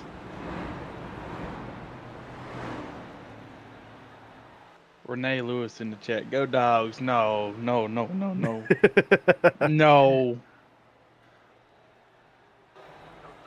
Go Vols, not go Dogs. Man, y'all must not be football fans. Weird. Get your. What are you, Oklahoma fan, huh? No. I'm not fans of things I don't participate in anymore. Oh. But I have no room to talk whatsoever from back in the Baylor days. Oh, I've never met a Baylor fan before. I ain't never met anybody that played there. Did you play there? I did a very, very long time ago. Holy heck. How about that? Learn something new every day. The worst part is I was there the year before RG3, so I didn't even get to experience the good times. Oh. That would have been kind of cool to be the right guard for RG3. Yeah, I was a defensive lineman in high school, and I get to college and say, yeah, you're not going to play D-line here. So they made me a fullback, which really sucked considering that we ran the spread forever. And so I was like, oh, I'm a fullback. Cool. So what does that mean? It means you're going to run down on kickoff and block for punts and returns and all that. Oh, cool. So I'm special teams. Yep, pretty much the specialist of teams. Oh. What's up with all the Georgia fans tonight? Go away. We are back green with the SoarDogg green flag. Whiteman with a big jump there. 39 of Henson working the inside line. Mangrum working the outside. They pull even for second. Oh, Henson doors the 20.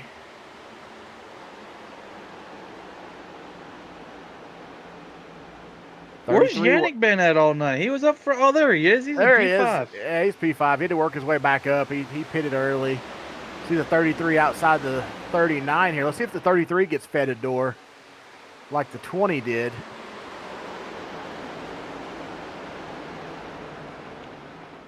Nope, really close. Not quite. Not quite. We'll see here. Don't want to get that pink and purple on that nice black car there. Yep. Janik pushing his teammate Lewis outside the 39. Drops down underneath. Just kind of working. Oh, Janik into the wall. Trying to work both lanes here. I think Janik's going to get behind his teammate here and push him. Oh, absolutely. Can almost guarantee it. Henson is not quite going to get clear. Henson is winning the battle on entry, but Lewis definitely winning that battle on exit every corner, as he is now clear of the 39. Not anymore. 39 battles back on the inside. You know, I just noticed something. When we was riding on the front bumper of the 60 there, Henson's rear bumper says Ford, and Lewis's car says Ford Racing. Well, it just says that one of them's a racer and one's not. I guess I don't know. Oh, Chris, now come on. No, it's just. See, that one says Ford Racing. I don't know, man. That is a tough one.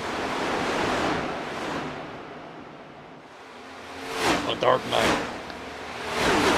Yeah, maybe that is odd. Now it makes me want to look at the others.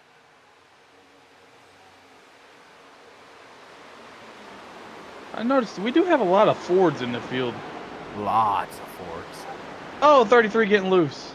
Oh, Oh, Stephen Luttrell gets Steve. into him. Dang.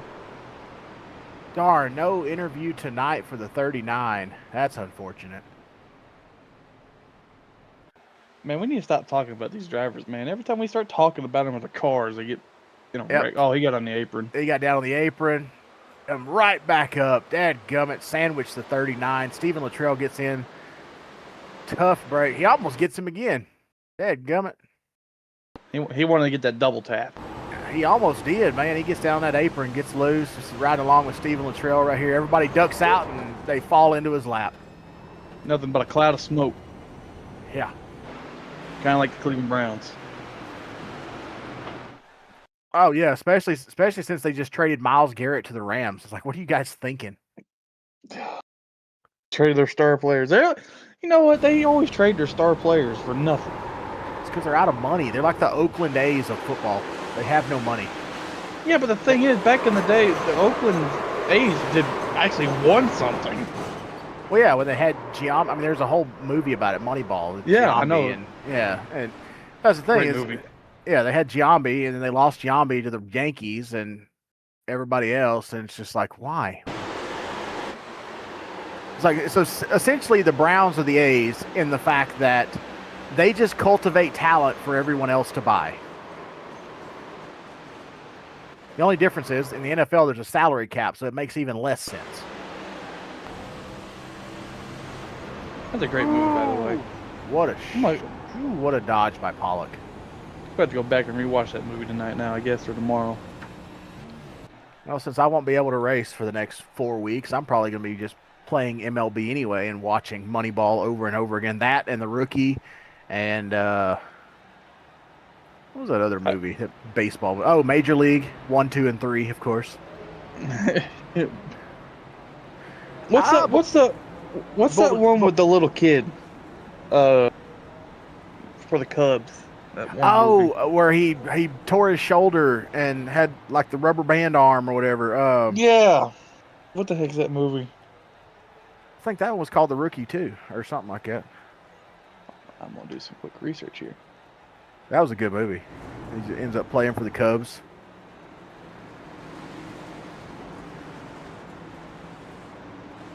Don't look now. Preston in the 88 has the lead. Oh, Unless our scoring tower's off. It's not. He's leading this thing.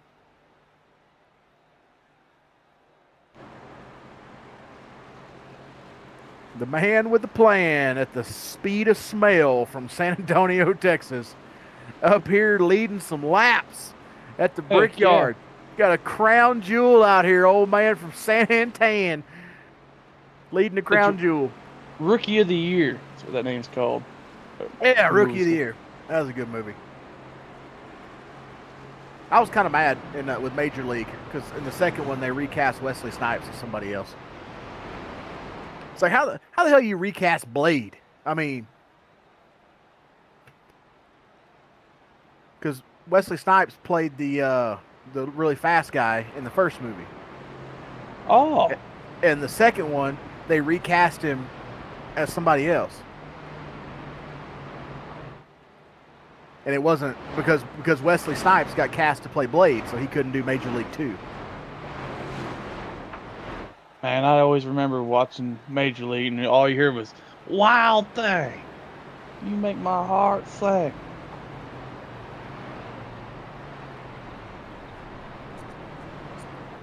Aw. Oh, Tressler's in the chat over there saying, "Go Buckeyes." Get Get your Ohio State butt out of here. Try being a Dolphins fan. We trade people and they win Super Bowls. Well, Man. it could be worse. It's like the Texas Rangers. Me and a buddy of mine were talking about the Texas Rangers just yesterday. They traded Alex Rodriguez and paid his entire salary for the rest of his career to go play for the Yankees. Like, hey, here, Alex, we're going to pay you to go play for this other team and play against us and win 3 World Series. Good on you. It's like, what kind of locker room terrible person must he have been for the Rangers to be like, look, we're going to pay the rest of your salary for the rest of your career to play against us? Either that or they were just really, really dumb in the Rangers front office. I think the second one, they were really, really dumb. I mean, Alex, look at it. Alex Teixeira, Michael Young, Alex Rodriguez, Nelson Cruz, all these powerhouse players that they got rid of and continued to pay their salary. They paid them to leave the team and play against them. It's like, why? Y'all are just the worst negotiators ever. Well, heck, that and the worst trade in history was Babe Ruth. The Red Sox traded the Yankees, traded Babe Ruth to the Yankees as a pitcher, and had no clue that he could swing a bat. Boom, the curse of the Bambino. The Red Sox then don't go to the playoffs for the next 82 years. You know what? I'm a Yankees fan, and I always loved David Ortiz, Big Papi. One of my favorite players, even though he was on the Red Sox. I enjoyed him as well. He's a cool dude. He was super nice to everybody. He seemed pretty good. Him and old Miguel Cabrera for the Tigers. They just having fun. Green flag sponsored by SoarDogg is Preston. Big jump, getting pushed by the 12 of Jones. What? What a field shakeup. What? Oh, man. 3 wide. Jones gets tight.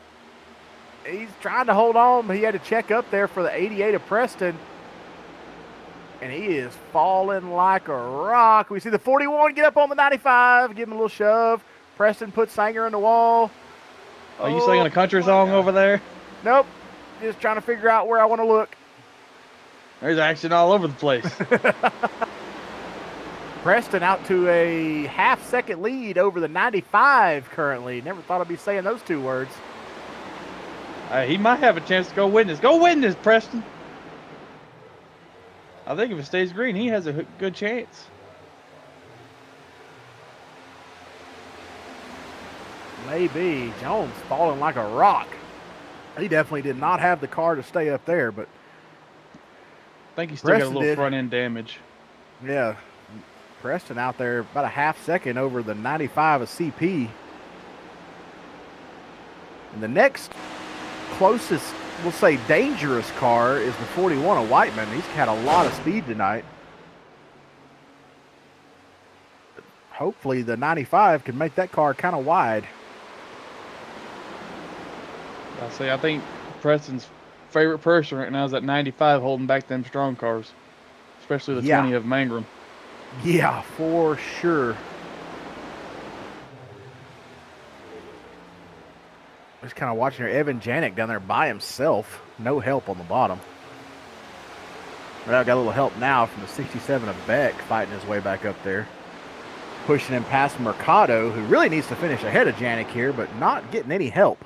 Ooh.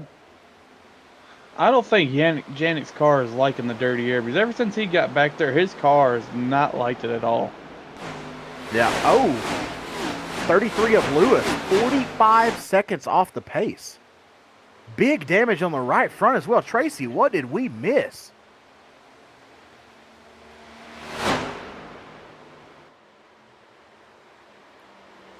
Oh, he still didn't repair the damage from... So he was still getting the damage repaired when they went green, I assume. That's right. He's way back. Oh, big... Oh, the 95, the 99. 99. Oh, they can keep it off of pit road. Oh, he's around. They're piled up. Mercado. Longworth, and others. Man, Preston did not want to see that. Oh, that's not good. The 99 almost took a detour down pit road there. I think Mercado might be done. He's crab walking down the front stretch. That's definitely going to be a toe link of that left rear. Look at that. That left rear is way in right there. Ooh. Anyway, we're looking back here. So see the 99 of Robertson. Oh, look at Janik. Talk about another chicane. 95, 99. They keep it off of pit road. Janik doesn't know where they're going to go. Woo! Avoids. Mercado gets into the 1. They both get damaged. Everybody else gets woed up. So three cars really involved there. The 1, the 6, the 95. I just got to point out something. We were riding a little bit, Tracy. Barney's up there whipping his arm off with the yellow flag. He's like, hey, slow down, man. Slow down. Poor Barney up there. Barney trying to get these guys' attention. He is waving that yellow. He's going to pop a shoulder out of socket there.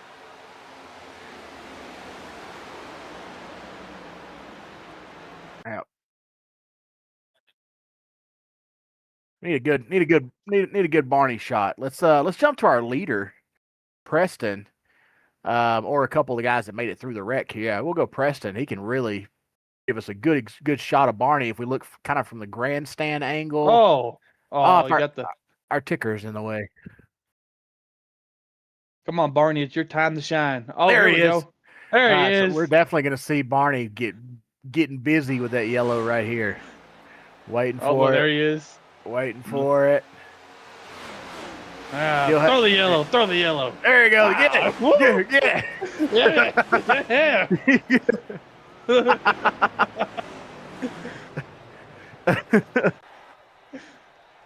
Like he's just trying to beat him into submission. Y'all get slowed down right now. Oh, Preston's coming into pit road. He's gonna get them freshies.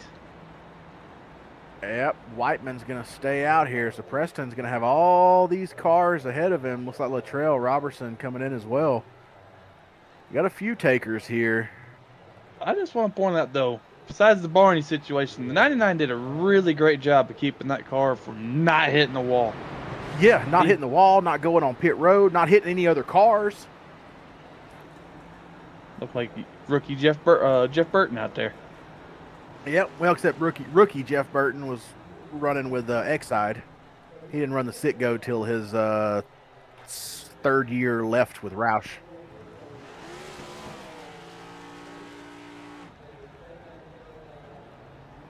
Dark horse. Yeah, the dark horse. Yeah, look at the nose. I just don't understand. Henson said Ford, and the other ones are saying Ford Racing. I don't know if there's are there others that say Ford that just say Ford? That's what I want to see. I wonder if that might be an older paint scheme. That says Ford Racing. Very small though. That one says nothing. Just says Ford. It's got a license plate. But that's a Ryan Newman throwback. We'll let that one slide. Yeah. So we got plenty to choose from. There's an old Yoda. Bring back Dodge. Ford Racing. Pollock, I believe, may be a Ford Racing as well. Yeah, Ford Racing there for. Ooh, yep, that's a lot of damage. Yep. I think Henson might be the only oddball out besides Jones, but Jones is a throwback. I say he still has the same nose as the other cars too. It doesn't say the Ford Racing on the rear. That's odd. I wonder if maybe it's his ties with Ford. All the other cars are getting the good engines, and he's getting the leftover. Yeah, it may be, but hell, he's still running well for having leftover parts.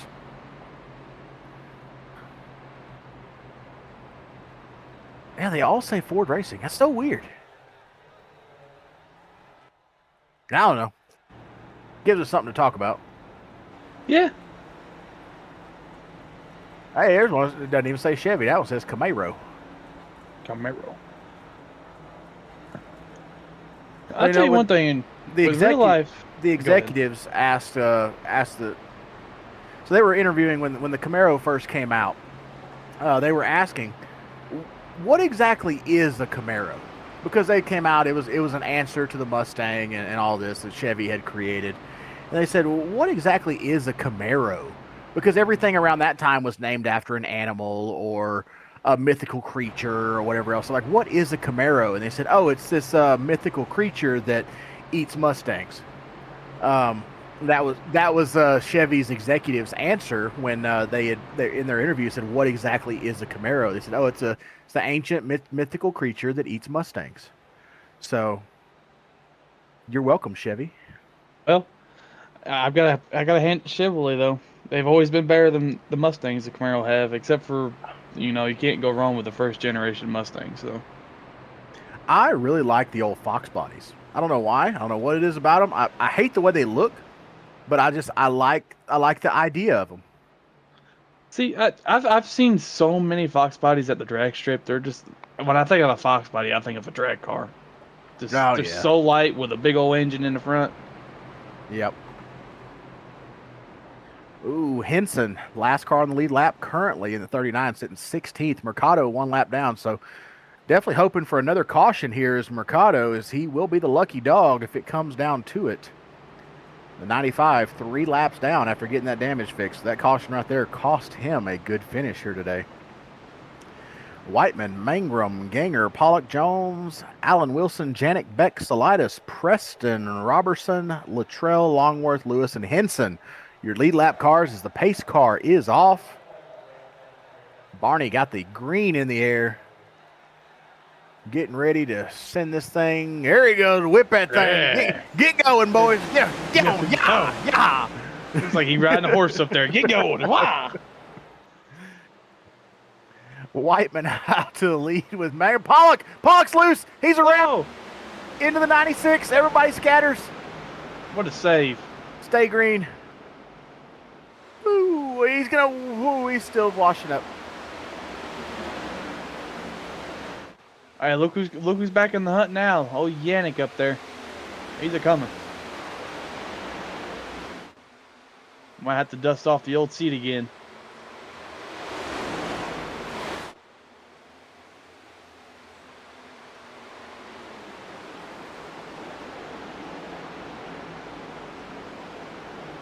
Hello. Did I lose everybody? Yeah, I'm just sitting there kind of looking. Ganger up to P3. Hadn't got to talk much about him tonight. He got loose early on in the race and was able to save it. Just kind of watching Preston in the 88 falls through the field all the way back to 16th. Oh, 33 back on the wall again. He's had a rough night tonight. Yep, looked like Preston might have got a little bit loose. He goes back by the 33. Preston was far further up the running order and fell way back there. He gets by Lewis and is quickly catching these guys ahead of him here with those fresh tires. Let's hopefully he's gonna have enough time to get. Oh, one around. Isaac Wilson. Hard into that inside wall, and that's going to get Mercado back on the lead lap. Well, I think it's that time, Chris. You said about lap 25, come in and pit and take tires. I think it's about that time. I think this right. Oh! What the heck? He just exploded. I don't think I have ever seen that. That SoarDogg, it went soaring. What the heck happened to the 90? Did he hit the end of the pit road wall? Or did he just explode? I think he said he had enough of it. Let's see here. Yeah, he just had enough of it. Oh! Well, I wonder if his throttle might have hung wide open.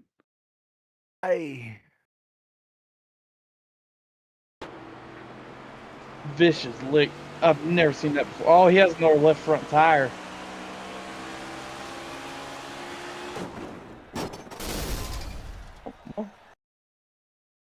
Took out a safety truck here. I think that's going to be a fine from NASCAR.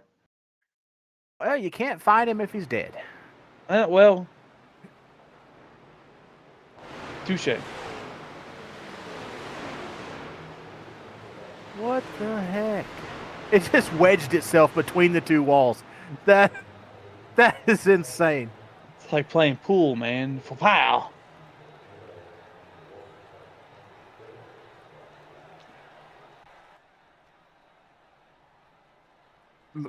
That's probably gonna be our move of the race right there. Um, either Never that s- or Barney waving the yellow probably. We got plenty of those to choose from. 25 to go. Downtown auto sales. Time to dig. Crazy part is Indy is so big that 25 to go it's an eternity. Well, I think our good buddy Wilson came into the chase, said, my week's been crap. So I said, screw it, and gave you all a laugh. He absolutely did that, my guy. I think you might want to go to the Absolutely. care center after that one. Yeah, that's a care center trip. You better go check on them guys in that safety truck you landed on top of. Might have to go take him to lunch. They pulled the old Juan Pablo. At least Juan Pablo hit the jet dryer, not the safety truck. You know, I wish I was in that. Well, I don't say I wish I was in that truck, but I wonder what was going through those track workers' thoughts when they see Juan just coming flying into the back of their truck. I'm willing to bet they never saw it. I'm willing to bet they were just sitting there talking, just kind of BSing, and all of a sudden, boom, race car.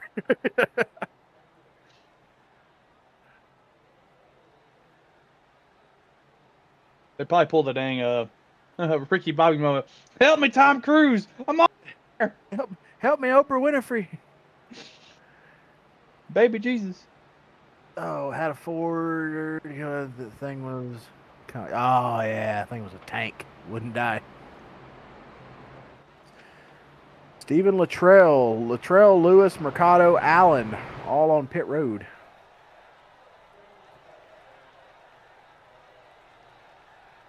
There goes Allen. Going to beat the pace car out. Hopefully, 25 laps will. to go. Let's put our picks in. Who do you think you're going to win? Who's winning this race? Oh, let me look here. Look through the field. Planning on a couple more yellows. I'll tell you who I would like to see and who I really think is gonna. I would like to see Preston win it in the 88. But I really think Whiteman is gonna come away with this one. See, he does have no wins. He's came close. He almost won Wilkesboro, and he kind of stepped on his willy. I would really like to see a new winner like Whiteman, maybe even Jones. He's sitting there in P5. He's looking really good. He's got a really strong chance of possibly winning this race. After that early spin, if he backs into a win here, I'm probably going to give him the heck yeah moment of the race too. But I have a funny feeling Yannick's up there. He's in P4. He's on fresher tires in the 41 and the 20, I'm pretty sure. I think Yannick's going to win it. He's going to make it 7 wins. But I really hope for a new winner this season. Like the 41, the 12. Heck, even Preston, even your man from San Antonio. Yeah.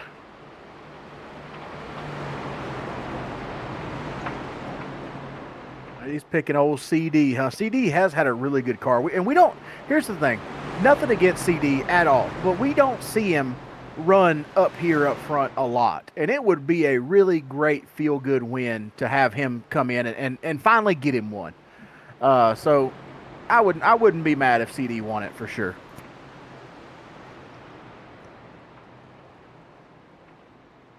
He's definitely going to be fighting tooth and nail for it. I can tell you that. I may be wrong here. I don't think we've had CD on a podium all season either.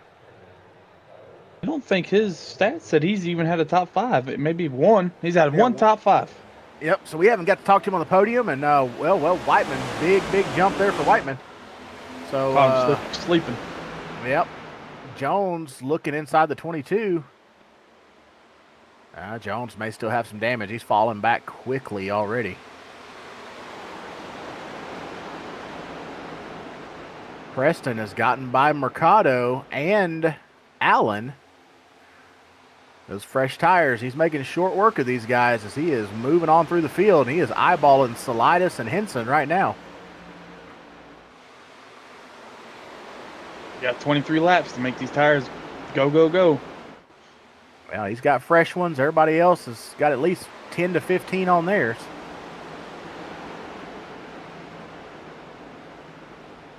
Allen looking back outside of the 88 here. Salidas sliding in behind Henson. Henson following Longworth. They're pulling their little snake down the straightaway.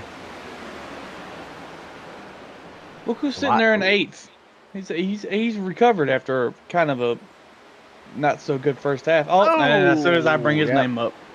Look at you. Oh, I'm just going to be quiet. Henson got a big run there after he got into the wall. Oh, CD passed Yannick. He did. He got back by, moves back into second here, getting a little bit of that clean air. And that is going to put some dirty air on the nose of Janik, and he has not had a good car in traffic today. So you can see him quickly falling back there into the clutches of Sanger and his teammate Pollock. Pollock jumping out to break that draft. Sanger moves to the outside, or Ganger, rather. I keep calling him Sanger. I say it every time. We do have a Sanger. Now look at Alex Pollock. He's recovered really well here. Yeah, he was involved earlier. Robertson in the 99. I mean, heck, if he doesn't avoid pit road, he's going to have a penalty. And that spin earlier with the 95, and he's back up here running 5th now. Moves by Ganger in the 22. Whiteman, Alex Pollock won a race this season? Alex Pollock has barely finished half the races this season. Oh, man. Well, it looks like one of the top 5 drivers has won, and that's Yannick. Yeah. Everybody else is fighting for the first. The crazy part is Pollock has been very, very fast in every single race. Typical Black Diamond fashion. He has been very fast. But he has gotten wrecked in almost half of the races. And we had a running joke going. It's like, is Pollock going to stay above 500 this week? So far, I think he's got a solid 2 or 3 race in a row stat line going where he's finished. But before that, he was having a rough year. It was one of those where he was already past frustrated, and he was just laughing at it every week, and there was nothing you could do about it. And just go with the blows, man. Just go with the blows. Yeah, it's like there's nothing we can do about it anymore. We're just going to laugh at it. That's all we can do. But still solid. I mean, he's made every race. He's still in the chase as it stands currently, so he's been able to make it so far and hang on. And Preston goes by the 1.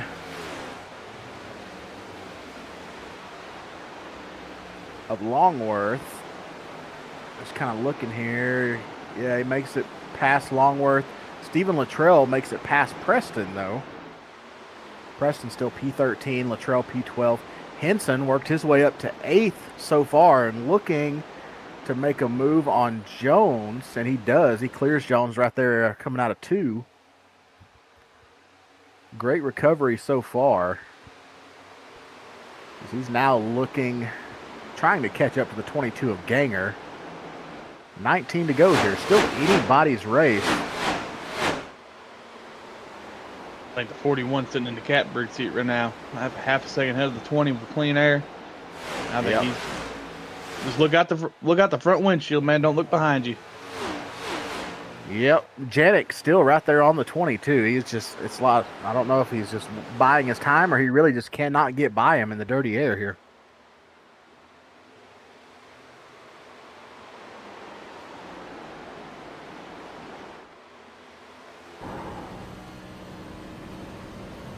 Really, really smooth coming out of turn 2.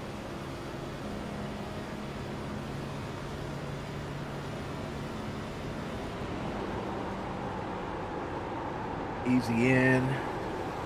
Kind of rolls back into the throttle there. He is he's not running it as hard as he could be, because we see a lot of these guys that when they're really running hard into turn 3, they will actually downshift the car into turn 3 down to the 4th gear to help the car rotate. So he's definitely not running as hard as he could. He's just kind of not really in save mode, but he's not really working the tires too hard, trying to make sure he has something left at the end, but still fast as he goes by CD right there. You know, you beat me to the punch. I was about to say something about not usually people downshift in the fourth, but he looks like his car is doing really good at staying in fifth gear around the track. Absolutely. He's playing it very, very smooth. You see him kind of rolling through here. Henson gets by Allen into seventh. Ganger still in P6 back there. Luttrell, Salidas, 11, 12. Beck up into the top 10. Jones in ninth. Mercado riding around back there in P15 currently.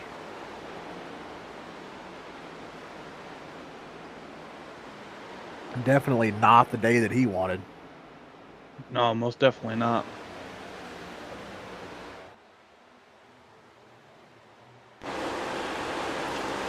Yannick's making some quick ground on Whiteman, though. He's went from almost a second and a half to 7/10. He's coming.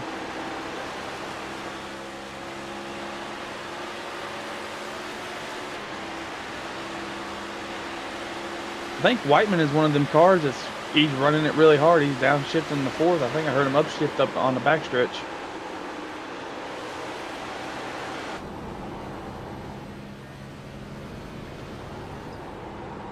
Yep, you see it right there. He'll run through 1 and 2 and fourth, get down the straightaway and shift, and then he'll downshift again into the corners. See right there, he upshift. And as he goes into one, I'm willing to bet we'll see a downshift here as he goes into one. He'll get off right there. Yep. So he is getting everything he can get here out of this car, trying to stay ahead of these guys. And so far he is. He's almost out to a 1 second lead ahead of Janik.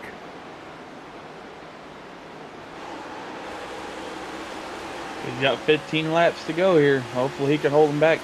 He's been here before last week. Had a really good, strong car. Let's see if he can put it back together. Yep, still about 7/10. We're getting a lot of solid hood shot. Ooh, Beck a little bit in the wall there.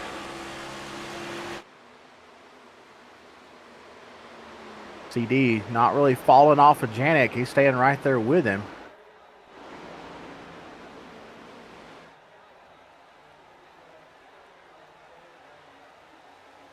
Henson has caught the 22 of Ganger. He's looking to get by him here when he has an opportunity. Right now, Robertson holding down P5, kind of cruising, running his own race. These guys are getting kind of strung out here.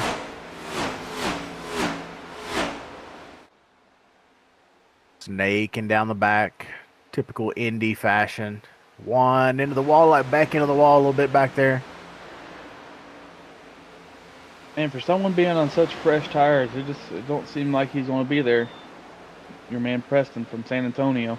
Yeah, he just ain't quite got it. He's really not liking the dirty air back there. It's just, he might not have taken tires even. He might have just took fuel. Not sure why, but definitely not having the speed I thought he would. Yannick's brought the lead back down to 0.6 of a second. Yep, sitting there flirting right around 3/4 of a second. Kind of back and forth. We're getting a good look there from the Costco wholesale rear roof cam of the 41 of Whiteman. I'm noticing something. I don't know if it's me going crazy, but it seems like when the 41 upshifts to fifth, that's when Yannick starts pulling into 60, but in the corners, Yannick's losing all that time. Well, when you downshift into fourth, consider acceleration versus top speed. I mean, when you're in fourth, it's going to be more of a acceleration gear than fifth. But with staying in fifth, you're running that momentum. You're pulling that momentum through the corner. So what Whiteman is gaining on entry with the acceleration, he can get back to the throttle. He gets back to the throttle a little bit later, but by staying in fifth, Janik is able to pull the lower RPM torque out of the engine, and we have a yellow flag. Well, that throws a wrench into things. 12 of Jones. Oh, he gets loose. He overcorrects and walls it. That's going to be the day ender for Jones with 12 to go. Caleb Jones Well, out of Deltona, Florida. Able to survive the first one, but the second one, I don't think so. He gets down there. Oh, yep, got down there on the almost in the grass, the little bumper down there, and away she went. Worst thing you can do at Indianapolis, how on edge these cars are, is get down there, and if you de-wedge that car, similar to the weight jacks on the Indy cars, the weight jacks will lift the left front and right rear of the car. So by lifting the left front, you essentially de-wedge the car, and when it lifts the left front, car gets loose, and around she goes, because when you pick up on the left front of the car, it transfers more weight to the right rear of the car, which therefore increases grip in the right rear and sends the car around, because your grip is on the right rear rather than the left rear. Left rear tightens, right rear loosens. So by transferring weight to the right rear, de-wedging the car, made the right tire grip more, and around she went. well, Chris, 11 laps to go here. What do? You pit, you stay out? It depends on where I'm at. If I'm in the top half, I'm staying. If I am outside of 8th, if I'm 9th on back, I'm pitting. Well, I think we got everybody here. If I was Preston, if he took tires, I'd. Oh, Henson stays out. Henson stays. Oh man. Well, I don't know about that call, but he may prove us wrong. I doubt it, but he might prove us wrong here. Yeah, with everyone pitting, definitely a good call to go ahead and pit.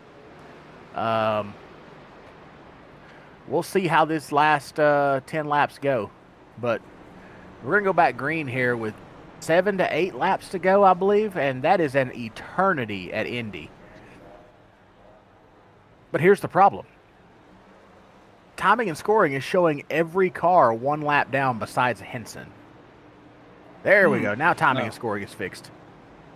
I think I seen a bunch of 2 tires there. As did I.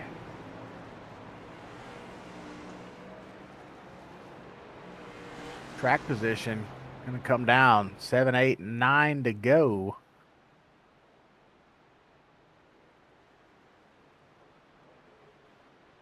See how this goes here.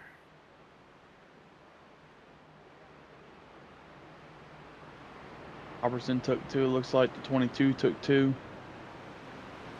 Yep, Ganger beats everybody out. Ganger, Robertson, Janik, CD, Pollock. Where is our leader of Whiteman? Whiteman must have taken 4 tires or got a penalty. He's way back there behind these guys. Probably the first car on 4. Because he loses 1, 2, 3, 4, 5, 6 spots on pit road. Not counting the 39 of Henson, of course, who stayed out. Yeah, of the cars that pitted, Whiteman loses 6 positions.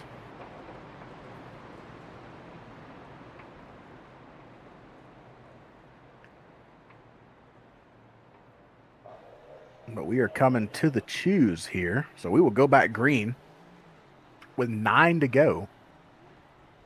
Or sorry, 8 to go. We're going to be 9 to go this time. Henson chooses the bottom. Ganger chooses the top. Robertson chooses the bottom. Janik chooses the bottom. Mangrum chooses the top. Pollock on the bottom as well, I believe. 96 of Allen choosing the outside. Whiteman choosing the outside as well with Luttrell. Solitis on the bottom. As we have 16 cars on the lead lap still. 11 of those without damage. As we know, Beck, Longworth, Mercado, Jones, and Lewis, very, very damaged race cars here. So we have 11 with no damage. Preston is your last car without a substantial amount of damage here. It's still going to be in contention.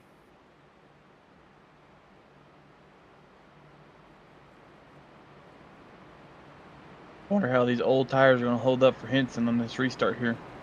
I don't know. Tracy, when was the last time that the 39 of Henson pitted? Let's see how many laps he actually has on his tires as we get ready to go green here. 16 laps. That is a substantial amount of wear. Let's see if tires outweigh clean air here. We're going to be coming to green. 8 to go. They're going into 3. You know, lights are out. Inside 10 to go. It's almost go time.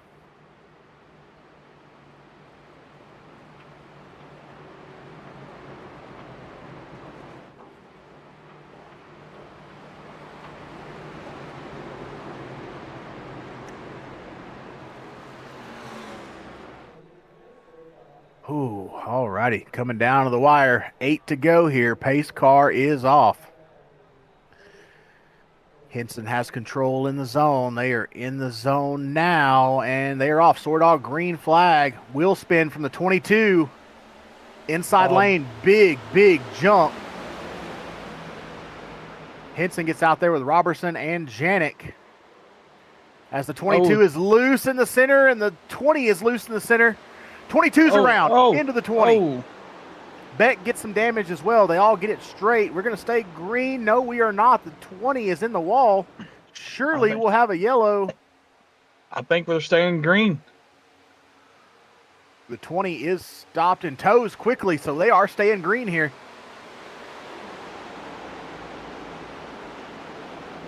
I think the 99 might have the best chance here.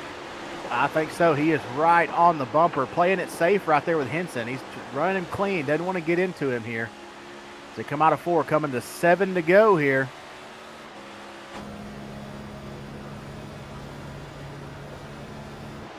Three-tenths back. Janik, Pollock, and Whiteman all right there on his tail, trying to reel in the 39 of Henson. I think Whiteman's really good here with them 4 freshies. He's got a lot of speed coming through the corners. Yep, absolutely. I think he has a great shot here. Plenty of time, obviously. 7 to go. It's just going to who can play the draft game the best. And Henson tries to dive under Pollock. Can't quite get there. Gets way tight. Washes way up the track. Well, we're going to lose a big momentum killer. Yeah, lose a spot to Stolitis and Allen.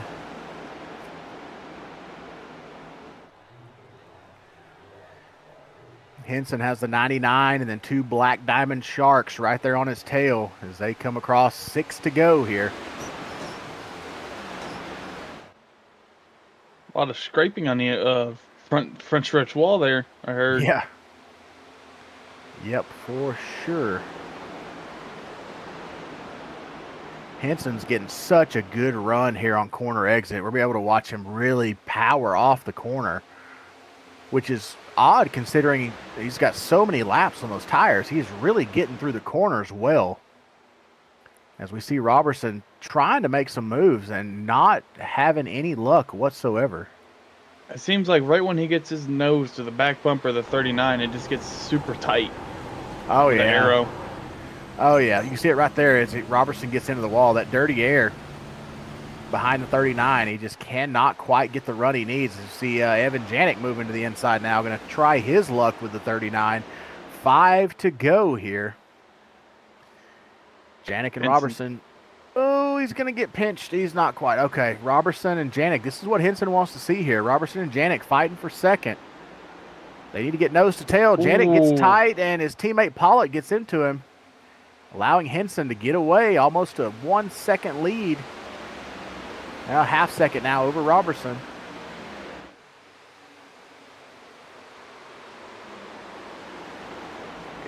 Working into 3. Robertson, big blink there. Might be some connection issues. They roll out of turn 4. Still about a half second lead for Henson. These guys do not have anything for him right now. Gotta stay in that draft to keep your momentum going into turn 1 and 2. Yep, down to about 3 to 4 tenths here. 4 to go. This may come down to a last lap pass or a last lap block. Robertson and Janik trying to push their way back up to the 39. Now, if you're in the 99 shoes and it comes down to the last lap, do you move the 39 out of your way? 100%. Crown jewel race, 100%. Question is, when do you do it? Turn 3, turn 4? I would say you almost have to wait until turn 4 because you don't want to wreck the guy. You never want to do that. But if you want to just move him up out of the groove and get him uncomfortable, I think entry to center of turn 4 is the way to go. But the thing is, Henson has been so strong in 3 and 4 all day. I don't think that Robertson is going to be able to get the opportunity, especially with Janik breathing down his neck. He's getting it from both angles right now. I don't think he's going to have enough to get there, but I've been wrong before. He really needs that 60 car to work with him and push him up there to get in front of Henson. Yep, for sure. 'Cause we're at 3 to go. Pretty much 2.5 to go as they go into turn 3 here. Still 0.3 back for Robertson.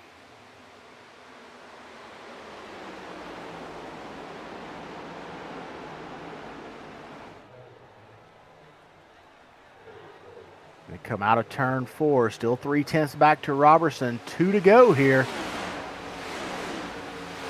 There's still nail time. biter. Yep, he's closed it down to within a 0.2. He gains a lot on entry there, but loses it on exit. Henson so strong on the exit of every corner because he's so smooth on entry. You can say Robertson lost all that ground there, back to almost 0.4. We see Andrew Allen down on the apron. Saves it, brings it back up on the track. Stephen Luttrell will take that position. Robertson sending it in deep on entry every corner, and everything he gains, he's losing once again on exit. He cannot quite get to Henson here. They come out of 4, taking the white flag here. Robertson won't have anything for Henson, it doesn't appear, unless he's been saving something in the tank that we haven't seen. SoarDogg white flag here.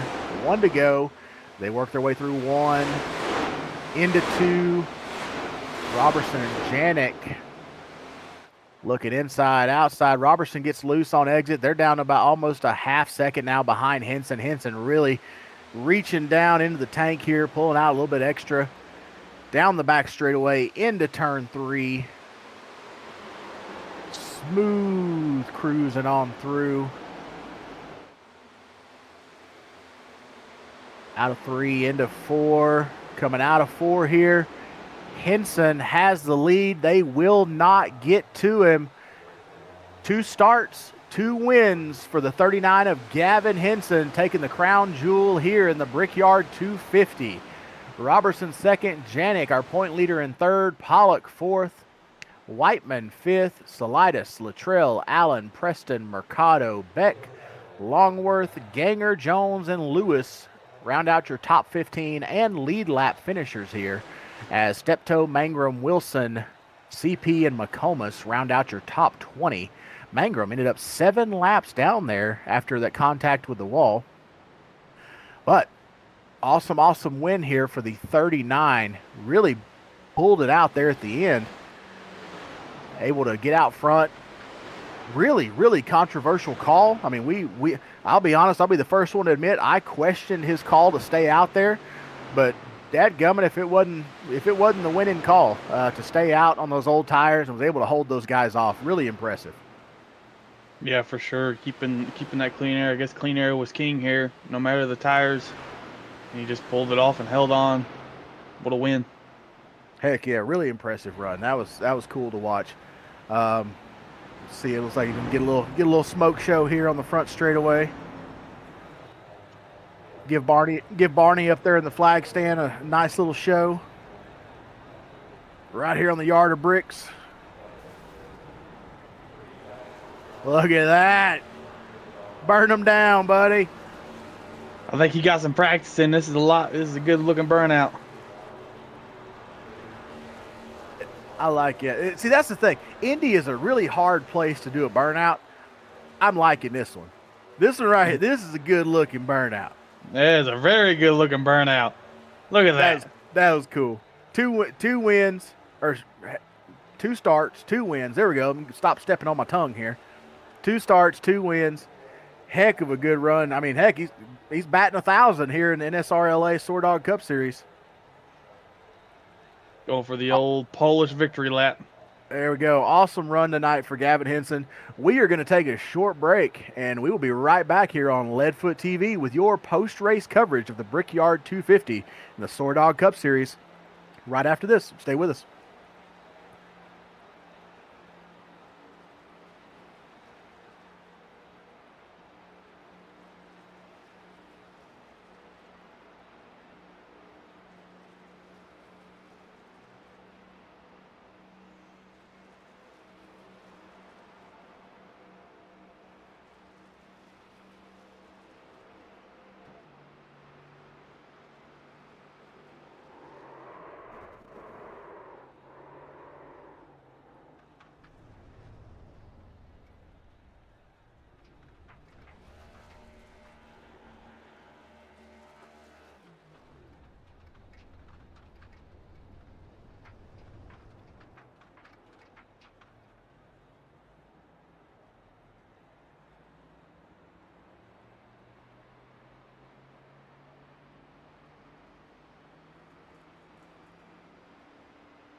Welcome back to Leadfoot TV and the SoarDogg Cup Series and NSRLA. I have caught up with our third place finisher and the guy who's won more races this season than anyone else and still finishing podiums. We got his chair warmed up for him already. Evan Janik. Man, Evan, talk us through that one. You had a dominating first quarter of this race and then just kind of got mired back in traffic. Kind of talk us through it here. Yeah, I can't blame anybody but myself for that one. I did have to use a bathroom break, and I wanted to try to plan it to where I thought I gave myself enough time, which I think I did. It just cards didn't fall my way on restarts and strategy from that point. But sucks. I think I proved that I had a plenty capable car of winning. I really couldn't see another car that could check out and break that draft away from anybody else. It just once you get from 5 tenths to 8 tenths behind someone, you just can't make up ground and just plow tight. So it's just the nature of these cars. And well, I mean, you saw the strategy that won the race, and I mean, hats off to them for making it work. I don't know if I could have. For sure. We talked about it on the broadcast, how essentially, for lack of a better term, how ballsy it was for Gavin to stay out there on 16 lap old tires. And I was like, guys, I don't know how this is going to work out. And I mean, just not to sugarcoat it here, he kind of put a whooping on you guys there in those last 10 or 15 laps. So, yeah, like you said, definitely the strategy to win it there. And still, an awesome run for you, though, coming back and forth through the field. I mean, I'm pretty sure you passed more cars technically than anyone else today, as many times as you went from the back to the front. So, still pretty solid performance for you. You increase your point lead even more over Jose. He finished 10th tonight. So, you can't be too mad at third place. Yeah, it just sucks whenever you feel like you have a winning car. You want to take care of those opportunities because you never know when the last one's going to be. But still not a bad points day. Not a huge fan of that phrase, but I mean the way that we're doing it this year, it is important. So just trying to look at the positives. Had a fast car and an opportunity to win. And I think the schedule for next week is up in the air right now. I don't believe we're doing Coda anymore, so I think we're going to have a vote, and we'll let you guys know as soon as we know. But wherever we are, I'm sure we'll have a fast 60 Mustang, and we'll try to get another win. For sure, super excited about it. We got a little bit of a glimpse earlier of where the voting stands currently. So we're getting kind of excited for next week as well. I mean, obviously, Coda is always fun, but shaking it up a little bit is going to be nice. It was really good to see you tonight back in the old the blue Amsoil throwback from early on this season too. We haven't seen it in a couple races. Yeah, trying to spread the wealth. Alex has been giving me a lot of good paint schemes this year, so just trying to get all of his work out there and just give everybody some exposure. For sure. Well, you've been in here enough. You know the drill, buddy. Who do you have to thank for tonight's performance? Yeah, thank you to SoarDoggs for sponsoring the series, allowing us to have a broadcast. Thank you to you guys. It's a lot of fun watching this back, and I'm sure I'll have fun watching this back tomorrow. Thank you to Black Diamond Motorsports and everybody on the team. It's a lot of fun racing with everybody. Black Diamond Designs, Super Oil Pros, UDIG NY, and everybody that makes it happen here. Yeah, pleasure to have you as always, Evan. Evan, I'm going to toss it over to my cohort, Austin Lucky Cansdale, who I believe has made it over to the Vet to Track Victory Lane with our winner. Thank you, Chris. I'm over here in Victory Lane with your winner, Gavin Henson. Gavin, you started P7 tonight, ended up in Victory Lane. You stayed in the middle of the pack most of the race, and then that final lap or the final caution there, you decided to stay out. Just run us through there. What was your mind thinking staying out with the fresh, clean air with the 16-lap old tires? Well, I watched Brock Whiteman hold it down in P1 for, I don't know, a long time. I had wrecked and went to the pit and fixed 3 minutes of damage and still leading the race, I guess, if I'm remembering correctly. So I'm like, okay, well, if everybody pits here, I'm staying out. I'm not here for points. I'm here to win. And I mean, what's the worst that can happen? So it was a pretty easy decision. I knew clean air was going to be key, as always, and it was hard to pass in the middle of the pack. And I just felt like clean air was an advantage I really needed. That was my best shot. So that was an easy decision, and I'm glad I did it. Yeah, it definitely paid out in the long run, especially with the clean air. You was able to aero block the 99 there and get him tight, and then having the 99 and the 60 get side by side there, you was probably pretty happy to see that you was able to secure the win there. And I'm losing my words here. But a heck of a race. You kept it clean pretty much all night, and you was able there. You're batting 1,000. You started two races. You've won 2 races. It's a heck of a stat line there. Who would you like to thank? I mean, I want to make a comment about the run there to the end. Mentioned the 99 and the 60. I was really happy to see that, but on the restart, 22 missed the shift or something, and one of the fastest cars ended up getting kind of back in the running order, so that helped too. So some things did have to work out, but it was a lot of fun. I want to shout out my sponsor, Rob's Custom Wraps. He supports me quite a bit with the paint schemes, and he's just a great guy to have behind you. I'm glad to put him back in victory lane again. It's quite an honor to do that. I want to shout out Waterforce Racing. I'm the only one here tonight from Waterforce Racing, but I want to shout out those guys, and just shout out I like to put this thing on, and I don't know if I'll be back, but if I come back, I want to go 3 for 3. Most definitely. It was definitely fun watching you win the race. Congratulations. Go celebrate. Chris, back to you. Heck yeah, awesome finish tonight. I'm willing to bet the vet to track victory lane is going to be burning down tonight. 2 for 2, like we talked about.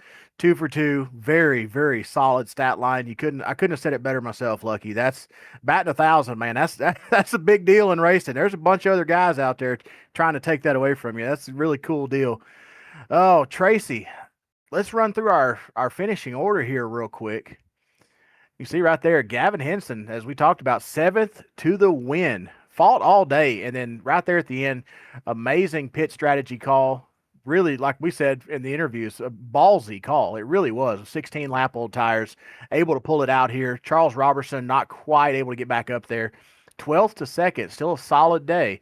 Evan Janet comes away 3rd, Alex Pollock 4th, Brock Whiteman 5th, Jerry Salidas, Stephen Luttrell, Andrew Allen, Terrence Preston, and Jose Mercado bringing up the top 10. And I believe, if I'm not mistaken here, let's jump back 1 second there, Tracy.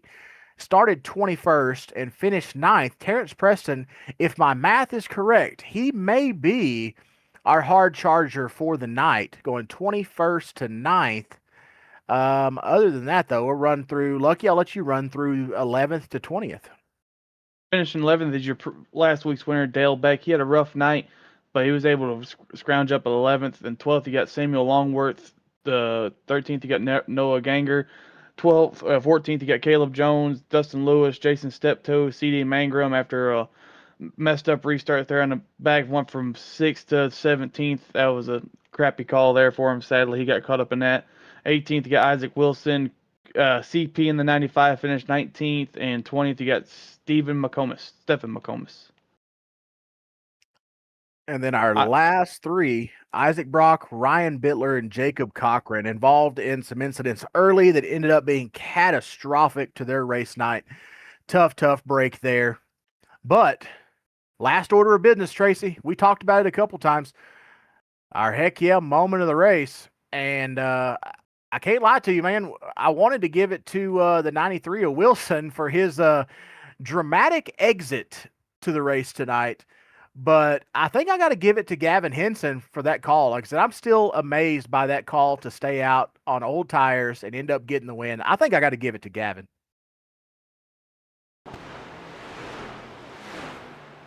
We'll see. We can look here. Obviously, we'll look at our one of our contenders, Isaac Wilson, where his dramatic exit to the race tonight.